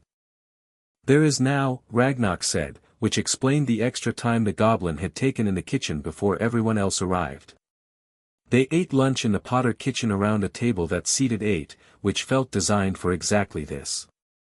The adults drifted in from their various explorations of the house and garden, and the children were already seated when they arrived, and what happened around that table in the Somerset afternoon was the kind of meal that became a fixed point in memory, the kind you came back to later, in harder times, and used to remember what good felt like. Augusta and Cyrus Greengrass, who had been circling each other with diplomatic caution since the Greengrass duel meeting, discovered a shared opinion about ministry competence that was so comprehensively negative and precisely articulated that they spent 20 minutes completing each other's sentences while Amelia listened with the expression of someone who agreed with everything and was professionally unable to say so. Helena Abbott told a story about a magical plant in the back garden that had apparently mistaken her husband for soil and attempted to root into his boot, which Neville found both scientifically fascinating and extremely funny. Her husband, from whom Harry had still not heard more than a dozen words total, produced the best laugh at his own expense that Harry had heard in a year. Astoria informed the table at large that she had read the funny annotations and they were very funny, and also that she had found a drawing of a duck in the margin of chapter 4 that she believed Harry's father had drawn during a boring meeting, which made Augusta Longbottom say, that sounds exactly like James, in the tone of someone speaking from direct personal experience, which led to a 20-minute conversation about James and Lily Potter that was the best thing Harry had heard since. He'd entered the magical world because it was just, people who had known them, talking about them, as they had actually been. Not legends. People. Harry sat in the middle of it and listened and ate and said almost nothing for a long time, and no one pushed him to talk, because they had all, in their different ways, understood that this was what he needed right now. Daphne, on his left, refilled his glass of pumpkin juice without comment when it was empty. He noticed and didn't say anything, and she didn't say anything, and it was one of the small precise things that accumulated over the course of the meal into something that didn't have a single name but was unmistakably real. After lunch, when the adults had migrated to the sitting room and Neville and Susan and Hannah were in the garden arguing cheerfully about the plant that had tried to eat Mr. Abbott's boot, Harry found himself in the entrance hall with Daphne again, both of them looking up at the staircase. "The formal dinner," Daphne said. "Before the letters come. We should do it properly." Harry turned to look at her. "You know what I mean," she said. "A proper formal dinner. All 5 houses, the heads of family, filed with Gringotts as an official alliance meeting. The first formal assembly of what your father planned." She looked at him. "Before Hogwarts. Before the letters come and everything becomes about Hogwarts and the sorting and what house everyone is in and who's supposed to be friends with whom. Do it now, when it's still ours." Harry thought about it. It had been in the back of his mind for weeks, the shape of a gathering that was formal enough to matter, personal enough to be real. "Here," he said. "Yes," Daphne said. "Here." 2 weeks, Harry said. "Before the Wisengamot session. Give people something to point to." Daphne nodded.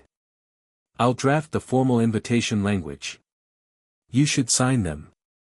"We both sign them," Harry said. She looked at him. The line appeared between her brows, and then smoothed. "Both of us," she agreed.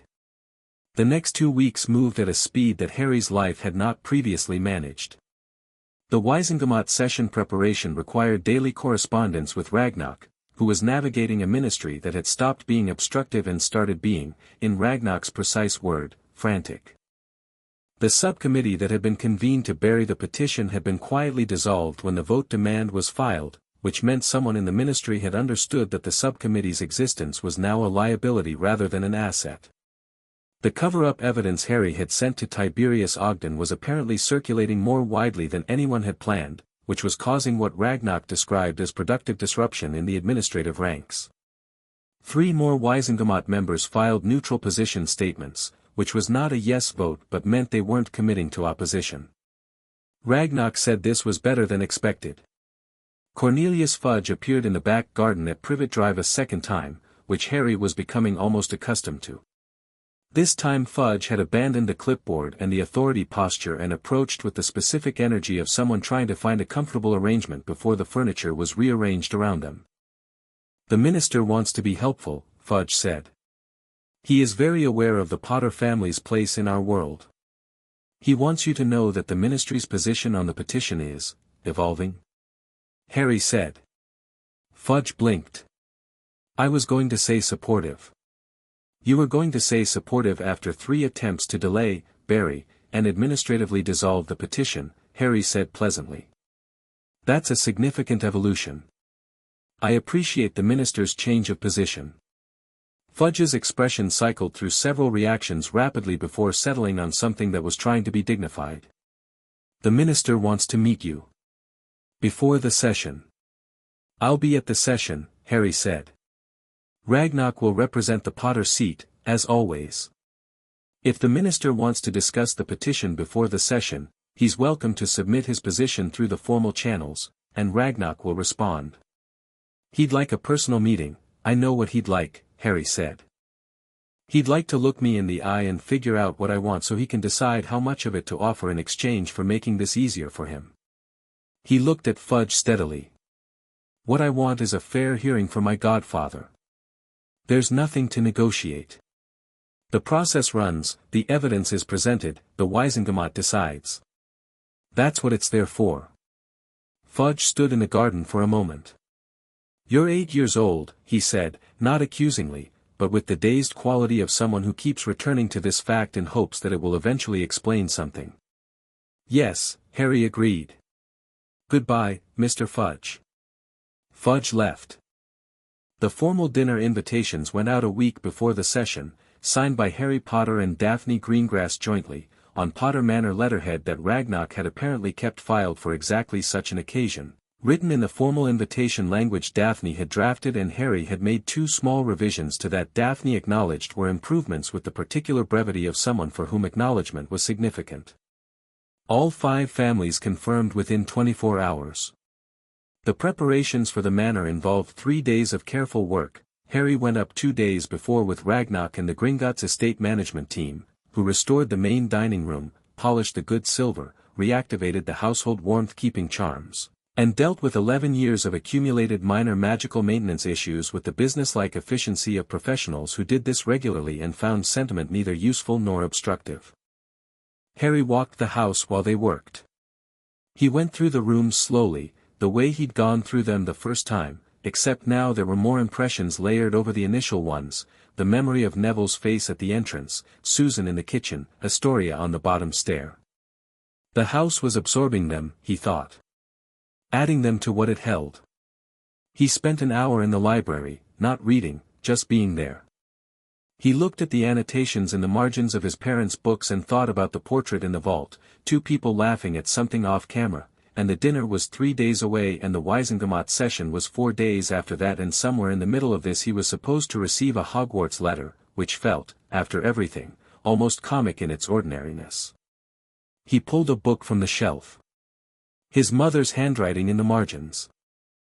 The annotation at the top of Chapter 3 of a theoretical text on advanced protective magic. "Jay disagrees with the foundational premise here, but he's wrong, and I've told him so, and he agreed I was right but wrote, 'I disagree,' in the margin anyway because he can't help himself." Below it, in his father's handwriting, "I disagree. She's right." Harry sat down on the library floor and laughed.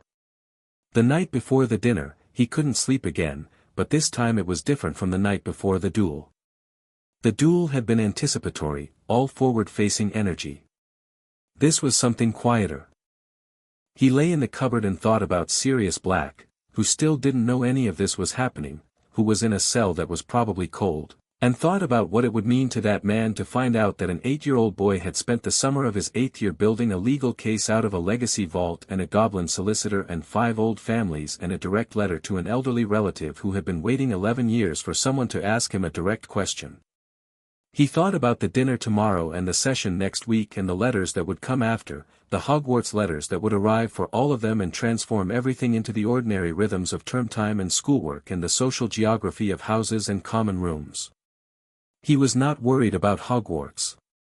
He was not worried about being sorted or finding his way around or any of the things that might reasonably worry a child entering a new school. He was thinking about the Hogwarts that would receive him, a school designed around a version of Harry Potter that was a parentless child living with Muggle relatives, traumatized and unformed, waiting to be shaped. He thought about Dumbledore's face in the alley on Wyvern Lane, recalibrating. He was not angry at Dumbledore. He was not afraid of him. He simply understood that the school was part of a structure built around a series of assumptions about who he was, and that structure was going to need adjusting, and that adjusting it was going to require the same approach he'd taken to everything else this summer: patience, clarity, and the willingness to be exactly himself. He fell asleep thinking about the grimoire's foundational principle. The magic responds to intent. Everything else is scaffolding. The dinner happened on a Tuesday evening in late August, with the Somerset sky performing an appropriately dramatic sunset that turned the manor windows amber and sent long shadows across the dining room floor. All 5 families arrived within 10 minutes of each other, which meant they had probably coordinated, and Harry found this quietly satisfying, not that they had coordinated, but that they had wanted to arrive together, that this felt to them like the kind of occasion you marked as a group. The dining room held them all comfortably. The table was long and candlelit and the good silver was out and the food was, Ragnarok had organized it with the thoroughness he brought to everything, which meant it was excellent, and Harry did not ask how it had been arranged because some questions were less important than their answers. Harry sat at the head of the table.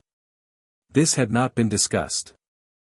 It was simply where everyone looked when they came in, and when Harry arrived last, a deliberately chosen last, to be in the room when everyone else was already there, and walked to that chair and sat down, it felt not like a claim but like a fact, something that had been true before anyone named it. Augusta was on his right, which also had not been discussed. Daphne was on his left, which she had clearly decided in advance. Ragnar sat at the far end of the table, which was unusual, a goblin at a formal wizard family dinner, and no one raised an objection, because the objection would have required someone to look at the assembled company and make the argument that the goblin who had spent the summer doing more work for this alliance than anyone else present should eat somewhere else, and no one wanted to be the person who made that argument. Astoria was not supposed to be at the formal dinner. She was there anyway. Daphne gave her one look and made a slight controlled hand gesture that meant sit down and don't cause problems, and Astoria sat next to Neville, who was clearly delighted, and did not cause any problems. The first part of the dinner was formal. Toasts were made. Augusta proposed one that was exactly the right length and said exactly the right things about legacy and intention and the responsibility of the living to the plans of the careful dead, and it landed in the room with the weight of something true. Cyrus Greengrass proposed a second that was brief and precise and surprisingly warm. Amelia, unexpectedly, proposed a third that was not formal at all. She simply said, looking down the table at Harry, to James and Lily Potter, who planned this and never got to see it, and everyone was quiet for a moment in the specific way that acknowledged something that was both painful and right. Harry raised his glass. The second part of the dinner was not formal at all. It was just dinner, with the noise and movement and cross-current of conversation that happens when a group of people have become enough of a thing together that the formality falls away naturally, and what's underneath is easy and real. The children's end of the table was particularly loud. Neville and Astoria had a genuine disagreement about whether magical plants were aware of time, which drew in Susan on one side and Hannah on the other, and Daphne occasionally intervened with a precise point that temporarily settled the debate before it reconstituted itself along a new line. Harry ate and listened and contributed and felt the thing that had been building all summer settle around the table like warmth around a fire. Near the end of the meal, Augusta said to him quietly, under the ambient noise of the table, "The session is in 4 days." "I know," Harry said.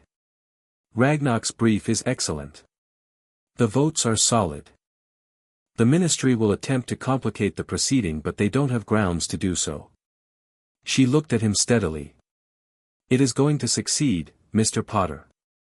Harry said, "Harry." Augusta's mouth did the thing it did when she was being moved by something and exercising considerable control over whether she showed it. "Harry," she said. "It is going to succeed. And then he needs people around him when he gets out," Harry said. He'll need time. And help. "He will have it," Augusta said, with the finality of the Longbottom family's word being given, which Harry had come to understand was a very serious thing. Down the table, Neville caught Harry's eye and gave him the simple, clear look that had become one of Harry's fixed points over the summer, the look that said, "I'm here, what do you need?" Harry gave him a brief nod back. At the far end of the table, Ragnar was eating with the precise efficiency of a goblin and watching the assembled company with the bronze eyes that saw everything and forgot nothing, and there was something in his expression, not warmth, not sentiment, but the professional appreciation of someone watching a well-designed structure come together. That was the highest compliment he knew how to pay. The Hogwarts letters arrived on Saturday. They came by owl, which was normal, except that they came in a group, 6 owls arriving within an hour of each other, landing on various windowsills at various addresses across England and Scotland and delivering their identical cream-colored envelopes with the purple seal. Harry's landed on the kitchen table at Privet Drive while he was eating breakfast. Petunia, in the kitchen when it arrived, went very still, the way she sometimes went still when she couldn't predict what she felt about something. Harry opened it. "Read it. Set it down." "Hogwarts," he said. Petunia turned back to the counter. "I know. I'll need, the supplies list is long." He scanned the second page. Most of it can come from Diagon Alley. The Muggle components I'll sort before I go. I'll take you to the shops, Petunia said, in the flat, certain tone she used for things she had already decided. For what you need that's normal. Harry looked at her back. Aunt Petunia. Don't, she said. I was going to say thank you. A pause. She turned around. She was holding the tea towel in both hands with a grip that was slightly too tight and looking at him with the expression that was older and more complicated than her usual ones. Your mother left for that school, she said. She left and she came back different. Which isn't, I don't mean, she stopped. Started again, with visible effort. She was still Lily. But she was more herself. Which is a strange thing to say, but it's what happened. She looked at him. I expect you will be the same. Harry thought about this. I'm already more myself than I was in June, he said. I know, Petunia said. I've been watching. They looked at each other across the kitchen. You're right, Petunia said. Not a question. Not quite a request. Something in between, in the register of something she wasn't sure she was allowed to want. Yes, Harry said. Simply. Directly. The way you answered a question that had a simple and direct answer. Petunia nodded. Turned back to the counter. The conversation was over, in the way her conversations were always over, a door that opened briefly and then closed, not unkindly, but firmly. Harry picked up the Hogwarts letter and looked at the supply list. He needed a cauldron, standard size too. He needed robes. He needed books, which he was genuinely looking forward to. He needed a wand, officially, though the Hollyann Phoenix Feather wand was already in his room and had been for 2 months, and the official trip to Ollivanders would simply confirm what had already happened. He folded the letter carefully and put it in his satchel, next to the grimoire.